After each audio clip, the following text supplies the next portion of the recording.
ETF index mutual funds నేర్చుకుని stock మార్కెట్లో రాణించాలనుకుంటున్నారా? వెంటనే ఈ నెంబర్కి కాల్ చేయండి. నమస్తే రమగారు. నమస్తే జయ. రమగారు, ఏదైనా ఒక సిరీస్ స్టార్ట్ చేద్దామండి. అడపా చిరంజీవి గారిది వేగు చుక్క. ఓకే. ఆయన 10 కథలు చెప్పాం మనం. అవునవును. ఇది 11ది. ఆయన గాలి బంగ్లా అని ఒక సస్పెన్స్ పుస్తకం పంపించారు నాకు. గాలి బంగ్లా. కానీ దాన్ని చెప్పడానికి ముందు వెనక ఆడి ఆడి నేను సస్పెన్స్ మెయింటైన్ చేయలేనేమోనని చెప్పట్లేదు.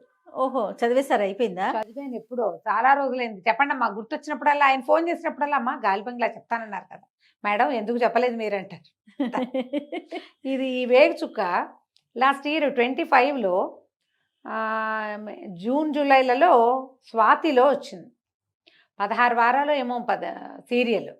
₹1,00,000 బహుమతి వచ్చిందట ఆ కథకి. అబ్బా. అది బుక్గా ప్రింట్ చేయాల, సీరియల్గా వచ్చింది. అది మీరు చెప్పండి అన్నారు. అయితే ఆయన ఈ స్వాతి పత్రిక గురించి 2 మాటలు, మంచి మాటలు చెప్పాలమ్మా మీరు అన్నారు. కరోనా టైంలో చాలా పత్రికలు మూసేశారు, అప్పుడు అసలు చేయలేకపోయారు కదా. స్వాతి మాత్రం మూతపడలేదట. వేమూరు బలరాం గారు దాని ఎడిటర్గా ఉన్నారు కదా, ఆయన చాలా శ్రద్ధగా జాగ్రత్తగా ఈ సాహితీ అభిమానులని, రైటర్లని, మరి రచయితలని ప్రోత్సహించడం పత్రికలు అవే కదా. ఇదివరకు ఎన్నుండేవి, ఇప్పుడు ఎక్కువ లేవు కదా. అవునవును. ఇప్పుడు అన్నీ ఆన్లైన్ పత్రికలు వచ్చేసినాయి. కానీ ఇది మాత్రం స్వాతి స్వపరివార పత్రిక మాత్రం చక్కగా నడుస్తూనే ఉంది. ఇంటాక్ట్గా అమౌంట్ కూడా పంపించేస్తారు, చాలా శ్రద్ధగా పంపించేస్తారు. ఏదైనా కథ పంపిస్తే కావాలి అని అడిగి వెంటనే వాళ్ళు ఏదైనా పోటీలు పెడితే ఆ పోటీల్లో బహుమతి చెంది వచ్చిన కథలకి వెంటనే బహుమతి అమౌంట్ వచ్చేస్తుంది. కథ వేయటం కూడా స్టార్ట్ చేసేస్తారు. వారు చాలా సహృదయులని, వారి గురించి 2 మంచి మాటలని మీ మాటల్లో చెప్పండి అమ్మా. ఆయన వల్ల మేము మాలాంటి రైటర్లందరూ ఇప్పటికీ సంతోషంగా ఉన్నాము. లేకపోతే రాసిన కథలు ఎక్కడ వేసుకోవాలో తెలియని స్థితి ఉండేది. మరి చక్కగా ప్రాంప్ట్గా ఇది కూడా పారితోషికము ఇచ్చేస్తారు, శ్రద్ధగా వేస్తారు. పత్రిక మూయకుండా ఉంచటం వల్లే మేము ఇప్పటికీ రైటర్లను రాయగలుగుతున్నాము అని చెప్పారు. గొప్ప విషయం, చాలా మంచి విషయం కదా. తెలియాలిగా అందరికీ. ఎందుకంటే ఇప్పుడు అసలు ఇదివరకు మన చిన్నప్పుడైతే ఎన్ని వచ్చేవి, ఎన్ని పత్రికలు ఉండేవో. అవును కదా. ఇప్పుడు ఇంచుమించు అన్ని పత్రికలు పోయినాయి. ఎప్పుడు ఎవర్ గ్రీన్ గా కనపడుతుంది స్వాతిని. మధుబాబు గారు రాస్తూనే ఉంటారు అందులో. పెద్దవాళ్ళు చాలా మంది రాస్తూనే ఉంటారు. రకరకాలు వస్తుంటాయి కాలమ్స్. కొన్ని చందమామ కథలు అవి కూడా వేస్తున్నట్టున్నారు ఇప్పుడు. మేము కొంచెం తగ్గిపోయింది. ఇది వరకు నేను రెగ్యులర్గా చదివేదాన్ని. ఈ కొన్ని చదవటం కాదు, మన దగ్గర అప్పుడు రోజు పుస్తకం మార్చడానికి ఒక అబ్బాయి వచ్చేవాడు ఎవ్రీడే.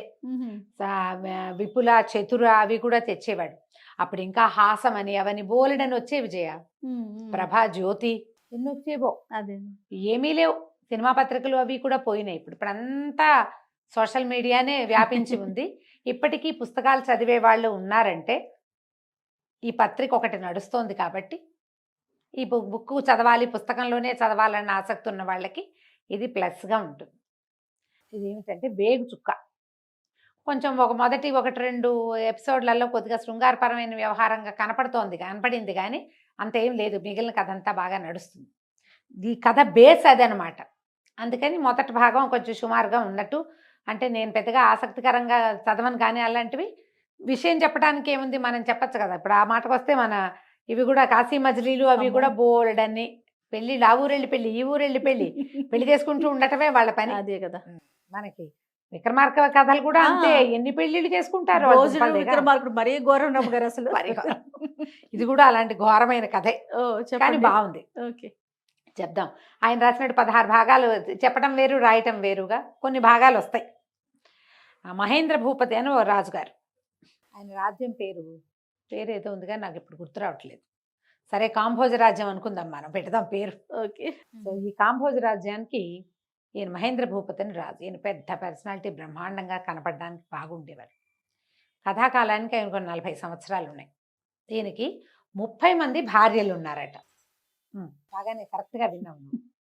అయితే ఈ 30 మంది భార్యలు ఈయనకి ఏంటంటే, ఆయనకి ఎవరూ చేయలేని పనిని, ఎవ్వరూ అనుభవించనంత సౌఖ్యం, ఎవ్వరికీ రానంత గొప్ప పేరు కావాలని కోరిక. మామూలుగా రాజుగా కూడా ఆయన చండప్రచండుడే. యుద్ధ విద్యలు అవి గట్టిగా వచ్చు. యుద్ధం అంటూ వస్తే తిరగొట్టేస్తాడు ఎవరినైనా. కానీ ఆయనకి స్త్రీ చాపల్యం ఉంది. ఫెమినైజింగ్ క్యారెక్టర్స్ కొన్ని కనపడుతూ ఉంటాయి మనకి. ఈయనకి ఏంటంటే 30 మంది రాణులకి 30 భవనాలు ఉన్నాయట. ఆయన రోజు సాయంకాలం పూట ఆ భవనాల ముందు నడుస్తూ వెళ్తాడు. ఆయన ఎక్కడ ఆగదలుచుకుంటే అక్కడ ఆగుతాడు. అప్పుడు దుందుబులు మోగుతాయట ఆయన బయలుదేరితే. దుందుబి ఆగిందంటే రాజు ఎక్కడో ఆగినట్టే. ఈ రాణుల పరిస్థితి ఎట్లా ఉంటుందంటే, ఈ 30 మంది ఉన్నారు కదా, వీళ్ళు సాయంకాలం అయ్యేసరికి చక్కగా ఆయన రాజుగారు వస్తాడని అలంకరించుకుని వాకిళ్లలో ఎదురు చూడడం. ఆయన ఎక్కడో చోట ఆగి దుందుబి ఆగిపోగానే ఓహో ఆయన ఎక్కడ మన ఇంటికి రాలేదంటే ఇక రానట్టే వీళ్ళు లోపలికి వెళ్ళిపోవటం. కానీ ఈ రాణులు పంజరాల్లో చిలకలుగా ఉన్నారు. ఆయన మొట్టమొదట 2 పెళ్ళిళ్ళే చేసుకున్నాడు. ఆ చేసుకునేటట్టుగా ఆయనకి 25 ఏళ్ళే. ఈ 2 వివాహాల తర్వాత ఏదో ఒక సందర్భంలో ఆయనకి ఇంకో సౌందర్యవతిని ఎవరినైనా చూసేసరికి ఆయనకి ఆమె కూడా కావాలనిపించింది. అప్పుడు ఆయన ఈ రకమైన స్ట్రాటజీ ఐడియా డెవలప్ చేసుకున్నాడు. ఎక్కువ మంది రాణులు కావాలి మనకి, నెలకు 30 రోజులు, రోజుకొక భార్యతో సుఖించాలి. అప్పుడు 30 రోజులకి 30 మంది భార్యలు ఉండాల్సిందేనని 30 మంది అమ్మాయిల్ని పట్టుకున్నాడు. ఇవే కాకుండా మళ్ళీ ఊళ్ళో ఎవరైనా సౌందర్యవతులు వాళ్ళు కనపడ్డారంటే వాళ్ళని కూడా ఆయన ఉపయోగిస్తాడు. ఎప్పుడైతే ఈ ఎంతసేపు స్త్రీలు సాయంకాలం వీళ్ళింటికి వెళ్తారా వాళ్ళ ఇంటికి వెళ్తారా ఈ పిచ్చ జనాలకు అర్థమైందో రాజు మీద నమ్మకం అవి పోతాయి. నువ్వు చండ ప్రచండుడివో ఇంకోటో చండమార్తాండుడివో అంతే. అది ఉండదు. ఈయన ఈ స్త్రీలోలత్వం బయటపడుతుంది. వాళ్ళ మిగిలిన ఐడియాలజీ అంతా పక్కకి పోయి ఈ 3 భార్యలని 4 భార్యలని 30 మంది భార్యలని ఇవే మాట్లాడతారు. ఆయన తాలూకు మిగిలిన అడ్మినిస్ట్రేషన్ అంతా గంగలో కలిసిపోయినట్టే. ఎప్పుడు కూడా స్త్రీ వ్యసనం వల్ల ఇలాంటివి వస్తాయి. మీ ప్రతిభ ఏం కనపడదు ఇంకా దాని ముందు. ఈ రాజు పని కూడా అంతే అయింది. ప్రజల్లో ఆయన పట్ల ఒక రకమైన అసహనము అది డెవలప్ అయింది. ఈ సందట్లో ఇక్కడ ఏం జరిగింది, ఈయనంటే ఈయనకి ఇప్పుడు 40 వచ్చినాయి. ఆ పెళ్లి చేసుకునే మొదటి పెళ్లికి 25 ఏళ్ళకి చేసుకున్నాడు. క్రమంగా 2 3 భావం అయింది. ఒక 6 పెళ్ళిళ్ళ తర్వాత ఆయనకు అర్థమైంది తనకి సంతానం కలగదు అని. సంతానం లేదు, 30 మంది ఆడవాళ్ళు ఉండి పిల్లలు లేరు. అయినా ఈయన ఏమనుకున్నాడు, ఓహో ఇంకేముంది సంతానం కలిగేది ఏం లేదు, ఎంతమందితో స్త్రీలతో కావాలంటే అంతమందితో సుఖించవచ్చు. అలాగని దాన్ని 30కి పెంచాడు. ఈయనకి 40 ఉన్నాయి కానీ ఆఖరి భార్యలు 16, 18, 22, 20 ఏళ్ల వాళ్ళే ఉంటారు. మరి చిన్నపిల్లలనేగా చేసుకుంటారు. 40 ఏళ్ల రాజుగారు 38 ఏళ్ల పెళ్లి కూతురు ఇప్పుడు మనం వెతుక్కున్నట్టుగా 2 years గ్యాప్తో చేసుకోరుగా. చిన్నపిల్లలే బాగుంటారు. అంత పెద్ద అయ్యేదాకా పెళ్ళిళ్ళు కాకుండా ఉండేవాళ్ళు కాదు, ఆ కాలము కాదు. ఈయన ఆఖరి భార్యలు ఇంకా ఇంకా చిన్న చిన్న పిల్లలు. ఈ చిన్న పిల్లలు ఒక్కొక్క ఈ రాజు ఏంటి రోజు ఒకటి లైన్గా రాడు, అలా నడుస్తూ ఆయనకి ఏ ఊహ వస్తే ఆ ఊహ ఆ ఇంట్లోకి వెళ్తాడు. ఒక్కోసారి ఒక రాణి దగ్గరికి 3 సార్లు 4 సార్లు వెళ్ళింది కూడా, రోజు అక్కడికే వెళ్ళింది కూడా కనపడుతుంది. ఈ మిగిలిన వాళ్ళందరూ భర్త కోసం వేచి ఉండటం, ఆయన రాకపోవటం. ఎంతకాలం దీన్ని చూస్తారు, తోచద్దు.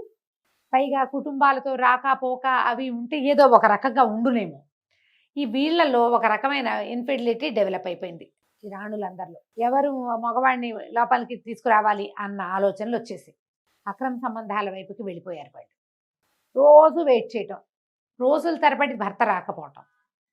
ఇలాంటి పరిస్థితి ఉన్నప్పుడు పాతివ్రత్యం కుదరదు, నడవక బయట నుంచి మగవాళ్ళు లోపలికి వస్తుండేవాళ్ళు. వాళ్ళని తేవడానికి వీళ్ళు ఎన్ని రకాల మార్గాలు అవలంబించేవాళ్ళు. ఈ రాజుగారు దుందుబి మోగింది, సాయంకాలం అయ్యింది, ఎవరింట్లోకి ఆయన వెళ్ళిపోయాడు. ఆయన కోసం వేచి ఉన్న రాణి ఎన్ని రోజుల నుంచో చూస్తోంది. ఆవిడకి పిసుకు పుట్టిపోయింది. ఈ చెలికత్తెకి చెప్పింది. అప్పుడెప్పుడో ఒకసారి ఒక కుర్రాడు ఇక్కడ పనిచేయడానికి వచ్చాడు కదా, వాడిని తీసుకురమ్మంటే చెలికత్తె చాలా తెలివిగా ఏం చేసింది, కోట దాటి అక్కడి నుంచి ఆ కుర్రాన్ని వెంబడి పెట్టుకొచ్చింది. అది ఎట్లా చేసింది, ఆ అబ్బాయికి ఆడవేషం వేసి తీసుకొచ్చింది. 30 మంది రాణులకి తలుపులు బయట అందరూ ముసలి వాళ్ళు, శతాధిక వృద్ధులు, పెద్ద వయసు ఉన్నవాళ్ళు, చిన్న వయసు ఉన్నవాళ్ళు కాదు, వాళ్ళకు ఉండే సైనికులు. ఆ తాళాలు వేయటాలు అవన్నీ 80 ఏళ్ళు 90 ఏళ్ళు 70 ఏళ్ళు బాగా వృద్ధాప్యంలో ఉన్నవాళ్ళు. వాళ్ళు మరి చిన్నపిల్లలు కదా రాణులు, కాబట్టి వీళ్ళు పెద్దవాళ్ళు. కోట గోడల బయట ఉండేవాళ్ళు చండప్రచండులుగా ఉంటారు. వాళ్ళకి లోపలికి వెళ్ళే అవకాశం లేదు. లోపలికి వెళ్ళే వాళ్ళంతా ముసలి వాళ్ళే. చెలికత్తెలు ఈ ముసలి పరిచారకుల మీదే నడిచేది కథ అంతా. ఈ అమ్మాయి ఏం చేసింది, చెలికత్తె బయటికి వెళ్ళి ఆ కుర్రాడికి ఆడవేషం వేసి లోపలికి తీసుకొస్తే ఈ కోట దగ్గర తలుపులు వేసేవాడు ఉంటాడు కదా, అతను అడిగాడు, ఎవరే ఈ అమ్మాయి అంటే, ఆ అమ్మగారు తీసుకురమ్మన్నారు, లావణ్యమ్మగారు పువ్వులు అల్లడానికి మనిషి కావాలన్నారు, ఆవిడకి పువ్వులు సరదా, మందిరం అంతా అలంకరిస్తారట సాయంత్రాలు, ఇలాంటి మాటలు చెప్పి కుర్రవాడిని లోపల తీసుకుపోయాడు. వాడు ఆడవేషంలో ఉన్నాడు. వాడిని తీసుకెళ్ళి రాణిగారి విలాస మందిరంలో పెట్టి రాణికి చెప్పింది, నువ్వు హాయిగా సంతోషంగా గడపచ్చు, నీ విలాస మందిరంలో నీకోసం ఒక కుర్రాన్ని తీసుకొచ్చాను అని. ఈ అమ్మాయి లోపలికి వెళ్ళిపోయింది. ఎప్పుడైతే రాజుగారు ఇంకో భార్యతోటి ఉన్నాడో ఒక భార్యతోటి ఉంటే ఇంకొక భార్య ఎవరో కుర్రవాడితోటి వెనకాల మందిరాల్లో ఉన్నది. తెల్లవారుజాముకి ఇది బయటపడిపోయింది. బయటపడిపోతే రాణి ఆ బయట నుంచి ఆడవేషంలో వచ్చినటువంటి కుర్రవాడు వెంబడి బయటకు తీసుకొచ్చిన చెలికత్తె, ముగ్గురికి శిక్షలు పడ్డాయి. రాణిది అబ్బాయిది తలలు వేళ్లాడు కట్టారు కోటగోడకి, చెలికత్తెకి ఊరి శిక్షేశారు. మరి దానివల్ల కదా ఇది జరిగింది. ఇట్లా బయటపడుతూనే ఉన్నాయి. ముగ్గురు రాణులు మోక్షం పొందారు. అయినా కూడా ఊరుకోవాలని లేదు వీళ్ళకి, మిగిలిన వాళ్ళకి. కొన్ని రోజులు భయం, కొన్ని రోజులే భయం వేస్తుంది జయ. తర్వాత మళ్ళీ మామూలు అయిపోతుంది. తర్వాత శరీరం దాని పని అది చేస్తుంది కదా. ఉప్పు కారం తింటారు, చీము నెత్తురు కలిగి ఉంటారు, ఎప్పుడూ అవజ్ఞ అంటే అవతల వాళ్ళ నుంచి తిరస్కృతిని పొందుతూ ఉంటారు. మళ్ళీ పుడుతుంది అలాంటి బుద్ధి. ఇదే గోలగా ఉంటుంది. ఊరంతా చెప్పుకుంటారు, ఇలా జరిగిందిట, ఇట్లా అయిపోయిందిట. రాణిని ఆ కుర్రాడిని చంపేశారు, చెలికత్తెకి ఉరిశిక్షేశారు. ఏమిటి ఈ పనులు? ఇంతమంది రాణులు ఏమిటి ఈ గోల ఏమిటి? ఈ ఆడపిల్లల్ని ఇచ్చేయటం ఏమిటి?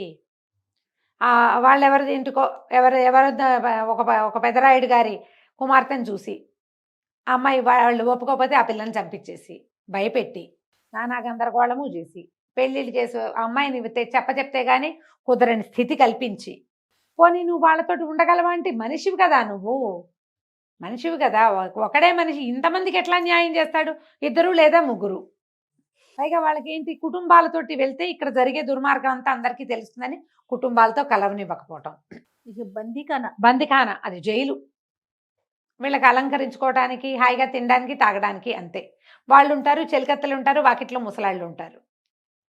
వస్తే రాజు వస్తాడు, రాకపోతే రానట్టే. బాగుంది. ఈ జీవితాలు ఎట్లా బాగుంటాయి? ఏ పంజరంలో ఉన్న చిలకైనా పారిపోవాలనిపిస్తుంది. మనుషులైనా అంతే కదా. ఈ ఊళ్ళో వాళ్ళంతా వింత వింతగా చెప్పుకుంటారు. ఏమిటి ఈ రాజు పద్ధతి ఏమిటి? ఎవడో ఒకడు రావాలి వీడికి బుద్ధి చెప్పేవాడు. ఏముంది, ఎవరో కుర్రాళ్ళు లోపలికి వెళ్తూనే ఉన్నారు, వాడు చచ్చిపోతున్నాడు, ఎవరి కోసం వెళ్ళాడో ఆవిడ చచ్చిపోతుంది, ఎవరిని తీసుకెళ్ళిందో దాన్ని చంపేస్తారు. ఇన్ని చావులు, ఎంతమందిని చంపుతాడు? అసలు ఈ పనే పొరపాటు. ఇదే తప్పు. పోనీ వంశాభివృద్ధి ఉందంటే అది ఎలాగూ సున్నా. ఈ రాజు ఉండకుండా పోవాలి. ఈ రాజుని ఎట్ట తప్పించుకుంటారా దేవుడా అనుకునేవాళ్ళు ప్రజలు. ఇప్పుడు రాజుగారి దారిని ఆయన లోపల ఏం మలగుంతాలు పడతాడో ఎవ్వడికి తెలియదు. ప్రజలకు ఏం కావాలమ్మా? వేళకి తిండి తిప్పలు, రాజ్యంలో పంటలు పండటం, మంచి పరిపాలన, నీళ్లు సుపరిపాలన. అంటే నీళ్లు వ్యవస్థ అది బాగుండాలి. వ్యవస్థని మించి రాజుగారి తాలూకు దుర్వ్యసనమే బయటపడుతోంది. వ్యవస్థ ఉన్నా రాజుగారి దుర్వ్యవసాయం ప్రజలకి నచ్చదు, కంటగింపుగా ఉంటుంది. వ్యవస్థ ఏదో నడుస్తోంది, వ్యవస్థ కంటే ఎక్కువగా ఈ దురవస్థే నడుస్తోంది. పాపం విసిగిపోయి ఉంటున్నారు వాళ్ళు. ఎప్పుడో ఒకప్పుడు ఎవడో రావాలి, వచ్చి ఈ రాజు పీచమణిచి ఈ రాజును దింపేసేయాలి ముందు. అసలు ఈ ఆడవాళ్ళ వ్యవహారం ఇంత ఉండకూడదు. ఈ గోళలు నడుస్తూ ఉండేవి. అయితే ఈ రాణుల్లో మాళవిక అని ఒక ఆవిడ. ఆ మాళవిక ఒక 16-17 సంవత్సరాల చిన్నది. ఈ అమ్మాయి ఒక వ్యాపారస్తుడి కుమార్తె. దీనికి ఇంకొక వజ్రాల వ్యాపారస్తుడి కుమారుడితోటి వివాహం కుదిర్చారు. వివాహం కుదిర్చాక వివాహం అన్ని వ్యవస్థ అయ్యాక అన్ని ఏర్పాట్లు అయిన తర్వాత రాజుగారు ఈ పిల్లని చూశాడు. చూసి మీ పిల్లని మాకు ఇవ్వమంటే ఈయన సంగతి తెలుసుగా, ఆయన ఒప్పుకోకపోతే సైనికులు వెళ్ళి బెదిరించి మీరు చచ్చినట్టు పెళ్లి చేయవలసిన స్థితి కల్పించి మాళవికను తెచ్చాడు. ఈ పిల్ల ముందు నుంచి ఆ ఇంట్లో అందరితో బాగా ఉండేది, దిక్కు దివాణం లేకుండా ఉంది. ఒక స్నేహితురాలు ఉంది, ఒక చెలికత్తె, మాలతి పేరు బహుశా. వీళ్ళు ఇద్దరు బాగా స్నేహంగా ఉండేవాళ్ళు. అమ్మ నాన్నని చూడాలందని ఏడుస్తూ ఉండేది. అయితే ఈ అమ్మాయి ఏమంది, మాలతి అయితే ఒక ఉత్తరం రాయి జాగ్రత్తగా, ప్లాన్డ్గా, నేను మీ ఊరు తీసుకెళ్తా. సరే బాగా ఆలోచించి దేంట్లో రాయాలి, ఉత్తరం ఎలా రాయాలి, పైగా ఏదైనా ఉత్తరాలు అవి బయటపడినా చంపేస్తాడు రాజు. అదే కదా, రాజు ఊరుకోడు. సరే ఒక ఉత్తరం రాసి ఆ ఉత్తరాన్ని సన్నగా చుట్టి ఈ మాలతి జడలో పెట్టి అల్లింది. జడ ఊడదీస్తే కానీ ఉత్తరం కనపడదన్నమాట. ఆ ఉత్తరం పుచ్చుకుని మాలతి వెళ్ళింది. ఈ లోపల రాజుగారు మంత్రి గారు మాటలకి కూర్చున్నారు. రాజుగారు వాళ్ళ మంత్రిని, మహేంద్ర భూపతి తన మంత్రిని పిలిచారు. ఈయన తరతరాలుగా ఇక్కడ మంత్రిత్వం నెరవేరుస్తున్న కుటుంబం వాడే. రాజు కంటే వయోవృద్ధుడు, కొంచెం పెద్దవాడు ఆయన. ఈ మహేంద్ర భూపతిని చిన్నతనం నుంచి చూస్తున్నాడు. రాజు ఆలోచనల్లో ఉన్నటువంటి ఈ అవకతవక విధానము, ఈ స్త్రీ వ్యసనము, అక్కడ అవతల జరుగుతున్నటువంటి ఈయన నిరాదరణ వల్ల, లేకపోతే ఈయన ధూర్తత్వం వల్ల అవతల జరుగుతున్నటువంటి అనవసరమైన వ్యవహారాలు, మంత్రికి స్పష్టంగానే తెలుసు. అయితే మాట్లాడుకున్నారు కూర్చుని. ఈయన ఏం చేశాడు, ముందు 3 రాణుల్ని చంపించాడు. 3 బదులు మళ్ళీ 3 పెళ్ళిళ్ళు చేసుకున్నాడు. ఓహో మళ్ళీ ఫిల్ మరి చేసేస్తున్నాడు. 30 పూర్తి కావాలి. 30 తర్వాత ఇప్పుడు ఒక అమ్మాయిని చెలికత్తె ఆడవేషం వేసి తీసుకొచ్చింది కుర్రండి. ఆ అమ్మాయి ప్లేస్లో ఇంకొక రాణిని వెతుక్కుంటున్నారు ఇప్పుడు. ఆ రాణిని చంపేశారు, లావణ్య ఆవిడ పేరు. ఆవిడ కోసమని ఆ ప్లేస్ ఫిల్ చేయడానికి మళ్ళీ యువతుల వేట. ఊళ్ళో ఎలా ఉందంటే అసలు ఆడపిల్లల్ని బయట కనపడినివ్వకూడదు, ఏ ఫంక్షన్లలోని కనపడినివ్వకూడదు, ఇలాంటి పరిస్థితి వచ్చింది.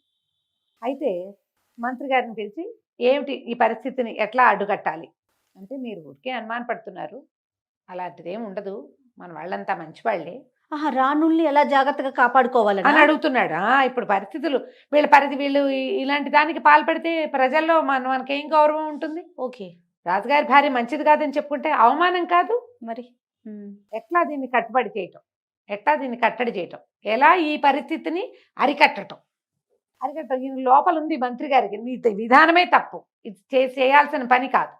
కానీ ఆ మాట పైకంటే రాజు ఒప్పుతాడా? చేసేసుకున్న పెళ్ళిళ్ళకి ప్రతిక్రియ ఏం చేస్తారు ఇప్పుడు? అదే కదా. ఆ అమ్మాయి పోయింది, పోని ఊరుకోవచ్చుగా, మళ్ళీ పెళ్లి ప్రయత్నంలో పడ్డాడు అని 30 కావాలని ఆయన లెక్క. శాశ్వతంగా తన పేరు చరిత్రలో నిలబెట్టుకోవాలని అడిగితే ఈయన అన్నాడు మంత్రి, అలాంటిది ఏం లేదండి, ఏదో ఒకటి జరిగింది అంతేగాని ఇలా ఈ ఒకటి జరగడం ఏంటి, అంతకుముందు 3 చంపించాం, 3 పోయారు, ఇప్పుడు మళ్ళీ ఒకటి పోయింది లేటెస్ట్గా. మీరు ఎట్లా చెప్తారు? అలా చెప్తామంటే మనం ఉత్తమ కుటుంబాల కన్యలనే తెచ్చుకున్నాము, పర్వాలేదంటే రాజు లేచి నిలబడి మంత్రి గారు కూర్చుంటే ఆయన వెనక్కి వెళ్ళి ఒడ్లోంచి కత్తి తీసి పిడిబాకు మంత్రి గారి మెడకి పెట్టాడు. ఇదంతా సరిగ్గానే ఉందంటారా అంటే, అక్షరాల మన పరిస్థితులు సరిగ్గానే ఉన్నాయి, మొత్తం మన రాణులందరూ దుర్మార్గులు, ఇది ఒకటి జరిగితే అందరికీ ఇలాంటివే ఉన్నాయని మనం ఎలా అంటాం? అట్లా అనడానికి వీల్లేదు, అలా ఉండదు అంటే, నేను ఇప్పుడు మిమ్మల్ని పీక ఉత్తరించేస్తానండి. ఉత్తరించండి ప్రభు, ఎందుకంటే అసలు రాచ కొలువంటేనే కత్తి మీద సాము, రాజుగారి దగ్గర ఉండటం అంటేనే కత్తి మీద సాము. ఇన్నేళ్ళు బతికాం, ఇప్పుడు మీకు నచ్చలేదు తీసేస్తారు, దానికి సిద్ధపడే రాచ కొలువుకి దిగాలి, అది ముందే నిశ్చితం. మా ముందు తరాల్లో కానీ మీ ముందు తరాలు కానీ ఇలాంటిది జరగల, అంతకుముందు ఎప్పుడైనా జరిగితే జరుగుండదు, ఇవాళ జరిగితే చేయగలిగేదేం లేదు, నేను సిద్ధం, మీ సేవలో ఉన్నాను అనేసరికి కత్తి తీసేశాడు ఆయన. చంపేద్దాం అనుకున్నాడు మంత్రిని. మంత్రి గారి మాటల్లో వెనకాల వినపడుతున్నది ఏమిటి? మన రాణులందరూ మంచివాళ్ళంటే నువ్వే వాళ్ళకి ఆ పరిస్థితిని కల్పిస్తున్నావు అన్నది అండర్ కరెంట్. స్వతహాగా వాళ్ళంతా మంచివాళ్లే అంటే ఏమిటి అర్థం? ఇవాళ వీళ్ళు చెడిపోయారంటే దానికి కారణం నువ్వే, అక్షరాల నువ్వనే ఆయన అంటల్లా. కత్తి తీసి ఎదురుగుండా నుంచున్నాడు. నేను మిమ్మల్ని చంపేస్తానని మీకు భయం కలగట్లేదు. భయానికి ఏముంది ప్రభు, నేను సిద్ధంగా ఉన్నా అంటే, మన రాణులందరూ మంచివాళ్ళు అంటారని, మంచివాళ్లే, మీరేం చేయొచ్చు? వేగుల్ని ఆల్రెడీ ఈయన ఏం చేశాడు, వేగుల వాళ్ళని పెట్టాడు. తన సొంత ఇంటి మీద, తన సొంత అంతఃపురం మీద వేగుల వాళ్ళు. ఏ నగరుకి, ఏ కోటకి, అదే ఏ భవంతికి ఎవరు వస్తున్నారు, ఎవరు వెళ్తున్నారు, ఎవరెవరు ఏ సమయాల్లో ఏం చేస్తున్నారు, ఏ రాణి యొక్క కార్యకలాపం ఏమిటి అనేది వేగుల వాళ్ళు చూస్తుంటే ఇక ఆడవాళ్ళకి రక్షణ ఏముంది? వాళ్ళు అదేదో చేస్తారని వీళ్ళు ఈ పని చేస్తుంటే నిరంతరాయంగా వేగులే చూస్తుంటారు మన ఇంట్లో ఆడవాళ్ళని. వేగుల వాళ్ళు ఊళ్ళో కూడా ఏం ప్రచారం జరుగుతుందో తెలియాలి. ఊర్లో నుంచి ఏ కుర్రవాళ్ళు, ఈ బిల్డింగుల్లో పనులు ఉంటాయి, తోటమాలీలు వస్తారు దులపడానికి, కడగడానికి, పైన తిరిగి పనులు చేయడానికి, ఏ తేనెపట్లో పడితే వాటిని తీయటానికి, ఫలవృక్షాలు ఉంటే వాటిలో కోయడానికి, ఇవి అందరూ ఈ అంతఃపురంలో ఉన్న ఆడపిల్లలు లేదా ముసలి బొగ్గులుగా ఉన్న తాళాలు తీసేవాళ్ళు, పరిచారకులు చేయలేరు కదా. ఆ పనులకి యంగ్స్టర్స్ కావాలి. వాడు ఎవడైనా లోపలికి వస్తే ఏ రాణి కన్ను ఏ కుర్రాడి మీద ఉందో, ఎంత కాపలా, ఈ కష్టమంతా పడాల్సి వస్తుంది. సరే మంత్రి గారు అన్నాడు, అట్లా కాదండి, వేగుల్ని ఎలాగూ పెట్టారు, ఊరంతా అసహ్యంగా చెప్పుకుంటున్నారు, రాణులకి దేవాలయాలకి వెళ్ళే వెసులుబాటైనా ఇవ్వండి. ఇట్లా పంజరంలో బందీలను చేశాడు కదా వాళ్ళకి ఏ ఫ్రీడము లేదు. దేవాలయానికి వెళ్తే కొంచెం దేవుడు దయము భక్తి వస్తుందనుకో, ఏదైనా ఇతరత్ర ఆ ఐడియాలజీ తగ్గిపోతుంది. దేవాలయంలో ఓ పూజలని, ఓ చదువుకోవటమని, ఓ సహస్రనామాలని, పారాయణలని, భగవత్ వ్యాసంగం ఉంటుంది కదా, ఆ వ్యాసంగం వల్ల ఇతరత్ర ఆలోచనలు కొంచెం తగ్గుముఖం పడతాయి, దేవాలయాలకి వెళ్ళనివ్వండి అంటే దీనివల్ల ఏమైనా పరిస్థితి మెరుగవుతుందంటారా అని అడిగారు. అవకాశం ఉందన్నాడు మంత్రి. రాజు అన్నాడు, ఒకవేళ దీనివల్ల ఏదైనా సమస్య వస్తే అప్పుడు నేను మిమ్మల్ని సంహరించే పని అప్పుడు చేస్తాను. సంహరించడం అయితే సంహరించడం. వాళ్ళు ఏమైనా చేస్తే ఈయన మంచి వాళ్ళని చెప్పాడు, నువ్వు చెప్పావుగా మంచి అని అంటాడనమాట. సరే, ఇప్పుడు ఈ రాణివాసంలో ఏవో కొన్ని ఏర్పాట్లు మారుద్దాం అనుకున్నారు. ఈ ఊళ్ళో వేగులు వాళ్ళు తిరగటం ఇవన్నీ గోలు. మాళవిక అనే మహారాణి ఏం చేసింది, మాలతి అనే తన చెలికత్తెకి తల్లిదండ్రుల కోసం ఆ అమ్మాయినే రాజుగారు ఏం చేశాడు, ఈ వజ్రాల వ్యాపారస్తుడి కుమార్తె, అవును, శ్రీపురమో ఏదో వాళ్ళది, అక్కడికి వెళ్ళాలి. ఈ అమ్మాయి ఏం చేస్తుంటే ఈ దండ ఈ ఉత్తరాన్ని సన్నగా చుట్టి మాలతి జడలో వేసేసి పంపించింది. మాలతి పురుష వేషం ధరించి ఆడవాళ్ళ బట్టలు కాకుండా మగవాళ్ళ లాంటి బట్టలు వేసుకుని ఒక గుర్రం తీసుకుని ప్రయాణం మొదలుపెట్టింది. ఏదో పని మీద వెళ్తున్నానని చెప్పింది. ఇక్కడ వాళ్ళు ఎవరు అడగల. మాలతిని అసలు రాజుగారి కంట పండే వల్ల మాలతి చాలా అందగత్తె. ఈ మాళవిక కంటే ఇది తెలిసిందిగా, ఈయన మందమైన ఆడవాళ్ళని చూస్తే వదిలిపెట్టాడని. రాజుగారు వచ్చే సమయానికి ఆ పిల్లని ఉంచనిచ్చేది కాదు. ఇద్దరు అక్కా చెల్లిలాగా చాలా స్నేహంగా ఉంటాడు, ఒకే వయసు వాళ్ళు. పైగా అమ్మాయి రాచకూతురు కాదు, వ్యాపారస్తుల పిల్ల. వాళ్ళ ఇంట్లో ఉండే వాళ్ళతో అట్లా అక్కా చెల్లి స్నేహం కలుపుకునే పద్ధతి. బాగా దుఃఖపడింది, కానీ ఇంక ఇప్పుడు చేసే దారి ఏం లేదు. లావణ్య దుర్మరణం పాలైపోయింది. ఈ పనులు చేసిన వాళ్ళు ఎవరైనా అంతే. కానీ ఎన్నాళ్ళు ఇట్లా ఈ ఒంటరి జీవితం. ఆ అబ్బాయిని ఎవరినో చేసుకుందామంటే అది ప్రియుడు కాదు, కానీ పెళ్లి సంబంధం కుదిరింది. అది పోయి ఇప్పుడు అవతల వాడు కూడా మనలాంటి వాడే అయ్యి నీకు నువ్వు నాకు నేను మనం ఇద్దరమే అంటే జీవితం వేరేగా ఉంటుంది. 30 మందిలో నువ్వు ఒకదానివి, నీ టర్న్ వస్తే వస్తుంది, లేకపోతే లేదు. అంటే ఏం జీవితం? పైగా దాంతో చుట్టాలు లేరు, పక్కాలు లేరు, పుట్టిల్లు లేదు, గుడి గోపురం అసలే లేదు, బయటికి వెళ్ళే వీలు లేదు. వేగులు వాళ్ళు, నువ్వు అమ్మాయి ఎటు పక్కకు చూసినా అక్కడేముందో చూస్తుంటారు వీళ్ళు. ఒంటరితనం, ఆ దుఃఖాన్ని భరించడం కూడా కష్టమే కదా. ఎన్నాళ్ళు మనకి ఏదైనా రాతకొలువులోకి వెళ్తే కొన్ని రోజులే బాగుంటుంది, అక్కడ బట్టలు బాగుంటాయి, నగలు బాగుంటాయి, తిండి బాగుంటుంది. 2 రోజులు అన్నీ 2-3 కట్టుకుని 4-5 ధరించి 2 పూటలు తిన్నాక వేరే విషయాల కోసం శరీరం మనసు అరువులు చాచేయవు. అందులో అమ్మ నాన్న కావాలి, పెద్దవాళ్ళు ఎవరైనా ఉండాలి, తోడు ఉండాలి, కబుర్లు చెప్పుకోవడానికి మనుషులు కావాలి. యంగ్స్టర్స్ అయితే శరీరానికి రకరకాల ధర్మాలు ఉన్నాయి కదా. ఉత్తరం పుచ్చుకుని వెళ్ళింది మాలతి. ఈ వెళ్ళేసరికి ఆ అమ్మాయి ఊరు దాటేసింది. ఊరు దాటి ఒక అటవీ మార్గం పట్టేసరికి అలా ఆ అమ్మాయికి ఒకడు కనపడ్డాడు. అతను ఒక వేగు, మల్లుడు అలాంటి పేరున్నవాడు. గుర్తుపట్టేశాడు. ఈ అమ్మాయి మగవేషం వేసుకున్నా. ఎక్కడికి వెళ్తున్నావు ఏమిటని ప్రశ్నించాడు. ప్రశ్నిస్తే అమ్మాయి కాస్త అత్తర్లాడింది, కానీ మా చుట్టాలు శ్రీపురం వెళ్తున్నాను, వాళ్ళ ఇంటికి, వాళ్ళకి కాకుండా వేరే ఊరు పేరు చెప్పింది. శ్రీపురం పక్కన ఇంకో ఏదో ఊరు వెళ్తున్నాను, మా బంధువులు ఒకరికి ఒంట్లో బాగుండలేదు, చూడ్డానికి వెళ్తున్నాను అనేసరికి అక్కడ మీ బంధువులు ఎవరు లేరు కదా. కాదులే ఉన్నారంతే. అంటే వాడేమన్నాడు వేగు, పద నేను కూడా వస్తాను నీతో పాటు. ఎందుకంటే ఈ అమ్మాయి యువరాణి రాణిగారి దగ్గర ఉండే చెలికత్తె. ఏం చేయబోతోందో ఈ అమ్మాయిని సోదా చేద్దామనుకున్నాడు. వస్తువులు ఏం లేవు, జళ్ళ ఉంది. వాడు పదే పదే తను కూడా వస్తానంటే నువ్వు మా చుట్టాల ఇంటికి రావడానికి వీల్లేదు, ఏది మీ వాళ్ళు రాసిన ఉత్తరం చూపించన్నాడు. ఉత్తరం లేదు. వెంటనే వాడేమన్నాడు, అయితే సరే బాగానే ఉంది, నువ్వు నాతో గడుపు, నేను నిన్ను వెళ్ళనిస్తాను, లేకపోతే నేను నీ వెనకాల రావాల్సిందే, నీ అంతేమిటో చూసి రాజుగారికి అప్పచెప్పాల్సిందే. ఏం చేస్తుంది ఆడపిల్ల? ఏమనుకుంది, సరే ఎలాగూ నేను మాళవిక కోసం నా ప్రాణాలు ఇవ్వడానికైనా సిద్ధపడే బయలుదేరా, సరే ఆ శరీరం ఏదో వీడికి ఇచ్చేద్దామని ఒప్పుకుంది. సరేనని అబ్బాయి వాడు ఆ నాగమల్లుడు అనేవాడు దగ్గరకు వచ్చి ఒంటి మీద చెయ్యేసేసరికి అలా వెనక నుంచి ఒక పురుష స్వరం వినపడింది. పరాయి ఆడపిల్ల ఒంటి మీద చెయ్యేసినా సిగ్గులేదా నీకు? వెనక్కి తిరిగితే ఒక ఆజానుబాహువైన ఒక యువకుడు గుర్రంతో దిగి నిలబడి ఉన్నాడు. నీకెందుకు, నీ దారిన పొమ్మన్నాడు ఈ వేగువాడు అనేసరికి ఆ అబ్బాయి ఒప్పుకోలు.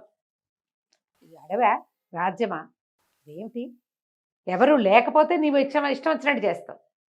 ఒక వారాయి స్త్రీని ఆమెను బెదిరించి ఆమె శీలాన్ని దోచుకోవడానికి ప్రయత్నం చేస్తున్నావు, చూస్తూ నేను ఊరుకోను, నాతో తలపడి తర్వాత ఆమెతో తలపడదు కానీ ముందు అనేసరికి నువ్వు అంత మగాడివా అన్నాడు. వాడు ఊరుకోవాలి. వాడు నేను రాజుగారి వేగుని, నాకు చాలా శక్తులు ఉన్నాయని నమ్ముతారు. చాలామందికి మనుషులకి వాళ్ళ సొంత శక్తి కంటే తమ ఉద్యోగపు పవర్ మీద చాలా నమ్మకం ఉంటుంది. ఈ యువతల వాడు చూస్తే ఇవి కుర్రాడుగా ఉన్నాడు, మంచి ఎత్తరి మనిషి, బాగా దృఢంగా కనపడుతున్నాడు. పైగా ఎవరైనా వెనక నుంచి ఎంత మాటైనా అనగలిగాడంటే వాడికి ఏదో తెంపర్తనం ఉంది. వీడికి ఏంటంటే అధికారమైన బలం ఉంది కాబట్టి ఈ అమ్మాయి ఎలాగో మా వంటింటి కుందేలు, ఇది ఎక్కడికి పోదు. రేపొద్దున ఇక్కడ ఏదైనా తేడా వచ్చినా వీడు పోయి మళ్ళీ నగరానికి వచ్చి ఈ పిల్లని నేను ఆ దారికి వెళ్తుంటే చూశానంటే దీన్ని పట్టేస్తారు వాడు. కత్తి దూసాడు. అవతల అబ్బాయి ఊరుకోలే. ఆ కుర్రాడు కూడా రాజపురుషుడిలాగా ఉన్నాడు. కత్తి తీశాడు. నేను చాలా బలశాలని నమ్మే నాగవల్లుడు కాసేపట్లో కిందెట్టు మీదెట్టు అయిపోయాడు. వల్ల కాల దెబ్బలు తగిలేసినాయి గట్టిగా. ఇక పారిపోయాడు. అక్కడి నుంచి పరిగెత్తుకుంటూ వెళ్ళిపోయాడు. అతను కత్తి వరలో పెట్టుకుని ఈ అమ్మాయి కూడా బెదిరింది. ఏం చెయ్యాలో తెలియలా. ఇప్పుడు వెళ్ళిపోవాలో వద్దో తెలియటల్లా. తను నాగమల్లుడికి దొరికేసింది. ఇప్పుడు వాడు మరణించకుండా ఉంటే వాడు రేపు పొద్దున ప్రమాదకారే. ఇప్పుడు ఎదుర్కొంటా ఉన్నవాడు ఎవరో కూడా తెలియదు. ముందున్నవాడైతే నేను గుర్తుపెట్టా, వీడు ఎవడో తెలియదు. నిలబడి నేను దండం పెట్టింది. బాబు సమయానికి కాపాడారు, మీరెవరండి ఏమిటండి అంటే అతను ఆ పక్క రాజ్యానికి యువరాజు. పక్క రాజ్యం రాజుగారు, పక్క రాజ్యం మాది అన్నాడు. రాజుగారు చాలా గొప్పవారు, ఆయన చాలా అద్భుతమైన వాడు అనేసరికి నేను ఆ రాజుగారి కుమారుణ్ణి, నా పేరు శశికాంతుడు, నేను నా స్నేహితుడు చిత్రవ్రతుడు అనేవాళ్ళు మేమిద్దరం కలిసి అడవిలోకి వచ్చాము.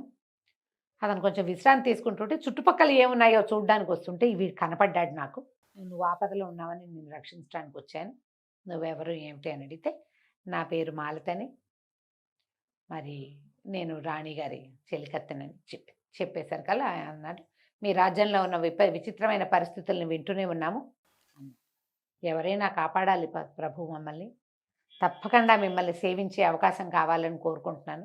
ఇవాళ నా ప్రాణాలు మాన ప్రాణాలు రక్షించారు మీరు, మీకు ఎన్నో కృతజ్ఞతలని పదే పదే ఆయనకి దండాలు పెట్టి ఒక సత్రం వీళ్ళు ఈ అమ్మాయి ఉండేది ఆయనకి అంటే ఎవరినైనా కలుసుకోవటానికి కోసం పెట్టుకున్న ప్లేస్, అక్కడికి ఎట్లా రావాలో అక్కడికి వచ్చినప్పుడు తనకు ఎట్లా కబురు చేయాలో అతనికి వివరంగా చెప్పి ఊళ్ళో గనక వస్తే మా రాజ్యంలోకి వస్తే నన్ను కలుసుకోండి తప్పకుండా, నేను మీకు ఏది కావాలన్నా చేయించి పెడతాను అని చెప్పి అతనికి చెప్పింది. మంచి పొడగరి చాలా చక్కగా ఉన్నాడు, ముందు సంస్కారిగా కనపడుతున్నాడు. ఈ అమ్మాయి ఏం చేసింది, ఆయన వెళ్ళొస్తానని చెప్పి గుర్రం ఎక్కి తన దారిని తను శ్రీపురానికి వెళ్ళిపోయింది. అక్కడ మాళవిక తల్లిదండ్రుల్ని కలుసుకుని తన జడలో ఉన్న ఉత్తరాన్ని జడ ముడి విడతీంచి తను విప్పుకోలేదు, ఎవరైనా విప్పాలి, అట్లా అల్లబడింది ఆ జడ. విప్పించి అందులో ఉన్న ఉత్తరంలో ఉన్న విషయాలన్నీ వాళ్ళు తెలుసుకున్నారు. ఈ రాజుగారి పద్ధతి, అక్కడ జరుగుతున్న అరాచకము, ఇతర రాణులతో వస్తున్నటువంటి రకరకాల ఇలాంటివి ఇవే పూర్తి వివరంగా ఉన్నాయి. వాళ్ళు పాపం ఇంకేం చేస్తారు, పెళ్ళైపోయింది, ఇక చేయగలిగేది ఏం లేదు. ఎంతో దుఃఖించారు, మేము బాగానే ఉన్నామని చెప్పారు. మళ్ళీ ఒక తండ్రి స్వహస్తాలతో ఒక ఉత్తరం రాసి కూతురల్లిని విచిత్రమైన జడలాగానే తల్లి కూడా అల్లి ఆ ఉత్తరం అందులో పెట్టి మాలతిని వెనక్కి పంపించారు. ఈ మాలతి మళ్ళా రాజ్యంలోకి వచ్చేసింది.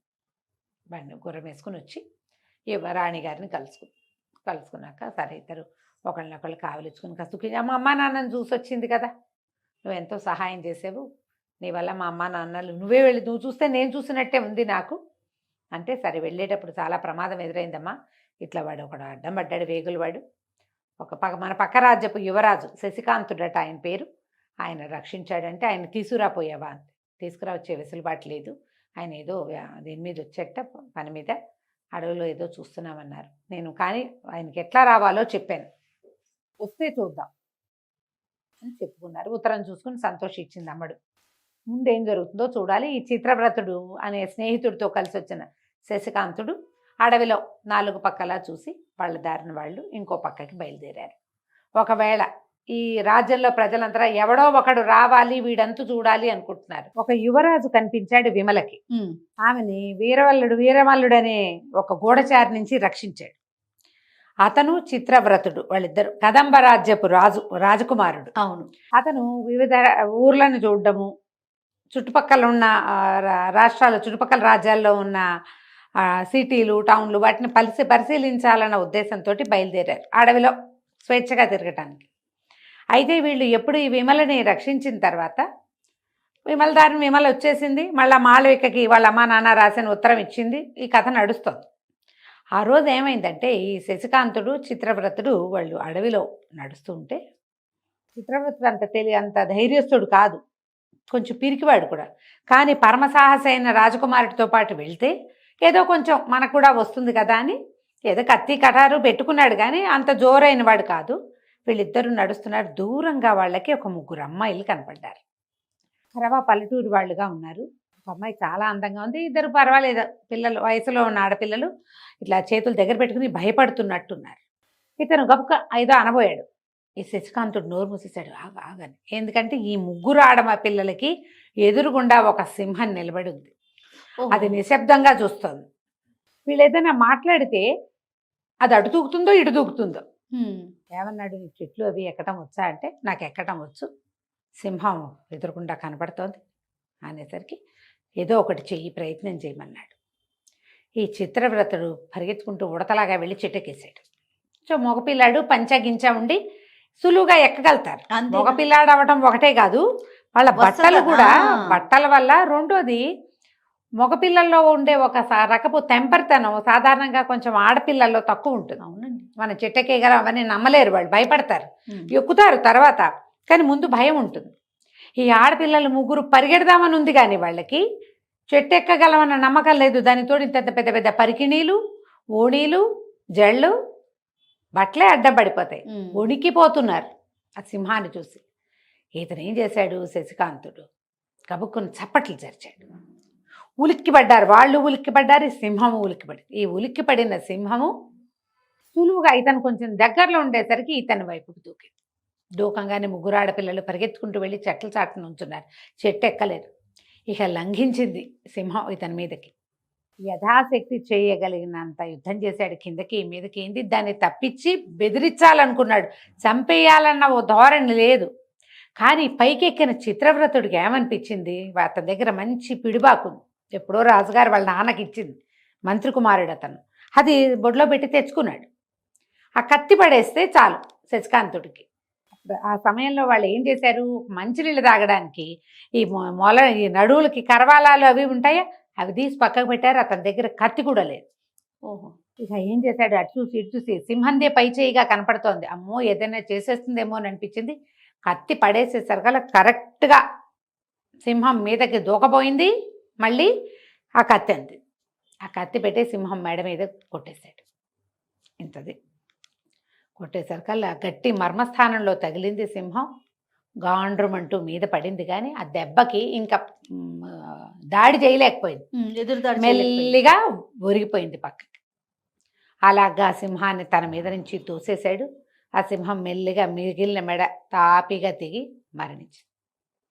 ఈ ముగ్గురు అమ్మాయిలు వచ్చారు, సమయానికి రక్షించారు. మీరు రాకపోతే చచ్చిపోయేవాళ్ళ. ముందు భయంతో చచ్చిపోతారు. అవును అవును. సింహం మీద దూకితే అంతది, అది ఏ 300-400 కేజీలో ఉంటుంది. దూకుతుందన్న ఫీలింగ్ తోటే అయిపోతారు కదా. సరే మీరు ఎవరు, ఎక్కడ, ఏమిటి అని కనుక్కున్నాడు. కనుక్కుంటే వీళ్ళు మన ముందు కాంబోజ రాజ్యం ఉంది కదా, మహేంద్ర భూపతిది. ఆయన రాజ్యంలో చివరిగా ఉండి ఈ కదంబ రాజ్యానికి దగ్గరలో ఉన్న బ్రహ్మపురం అనే ఊరు వాళ్ళు తండ్రి ముకుందుడని, ముకుంద స్వామిని ఒక రైతు. ఆ రైతు కుమార్తె పెద్ద అమ్మాయి. ఆ పిల్లల్లో అందంగా ఉన్న అమ్మాయి పేరు రాగమంజరి. మిగిలిన వాళ్ళిద్దరూ ఆ అమ్మాయి యొక్క స్నేహితురాళ్ళు. పేర్లు కూడా చెప్తారు. మేము ముగ్గురము చంద్రగిరిలో ఇప్పుడు గాజులు అవి బాగా దొరుకుతాయి. ఇది గాజులు అమ్మే కాలము. ఎక్కడి నుంచో వచ్చి కొంతమంది ఇప్పుడు పెడతారు. అందుకని అవి కొనుక్కోవటం కోసం మేము ముగ్గురం బయలుదేరాము. గాజుల కోసం బయలుదేరాము. అంటే మరి వేరే ఊరు వెళ్ళాలి, దానికోసం ముగ్గురు ఉన్నారుగా. పట్టపగలు ఏమవుతుంది, ఎవరో ఒకళ్ళు నడుస్తూ ఉంటారు అనుకున్నారు. ఒక్కొక్క టైం ఏంటంటే ఏ భోజనాల వేళకు అందరూ ఆగిపోతే వీళ్ళు నడిచారనుకో, వీళ్ళే ఉంటారు అడవిలో. అవును. పూర్వం ఏం చేసేవాళ్ళు, భోజనానికి ప్రత్యేకమైన సమయము, ప్రత్యేకమైన స్థలాలు ఉండేవి. అక్కడ అందరూ తింటే అందరూ ఓసారే బయలుదేరేవాళ్ళు. చిన్న చిన్న గుంపులుగా ఒక 10 అడుగులు 20 అడుగుల గ్యాప్తో నడిచిపోయేవాళ్ళు. ఆడపిల్లలు వచ్చేటప్పుడు సులువుగా వచ్చేసారు. ఇది వెళ్ళే దారి పట్టారు. ఈ వెళ్ళే దారిలో ఏమైంది, అందరూ పాఠశాలలు అందరూ ఎక్కడికక్కడ చెట్ల కింద ఆగారు. వీళ్ళు చీకటి పడకుండా వెళ్ళిపోదామని ఒక అంగం ముందుకేసేసరికి సింహానికి దొరికేశారు. సరే మీరెవరు ఏమిటి ఇంకా చెప్పల వీళ్ళు తమ సంగతి. వాళ్ళు కొనుక్కున్న సామాన్లన్నీ ఒక మూటలో ఉన్నాయి. గభాలను పరిగెత్తుకుంటూ వెళ్ళి ఆ సింహం కంగారు ఎక్కడో బారేశారు. దాన్ని తెచ్చుకున్నారు. ఈ జడలో పెట్టుకునే రకరకాల వస్తువులు, గాజులు అవన్నీ కొనుక్కున్నారు ముగ్గురు. ఆ మూట పుచ్చుకున్నారు.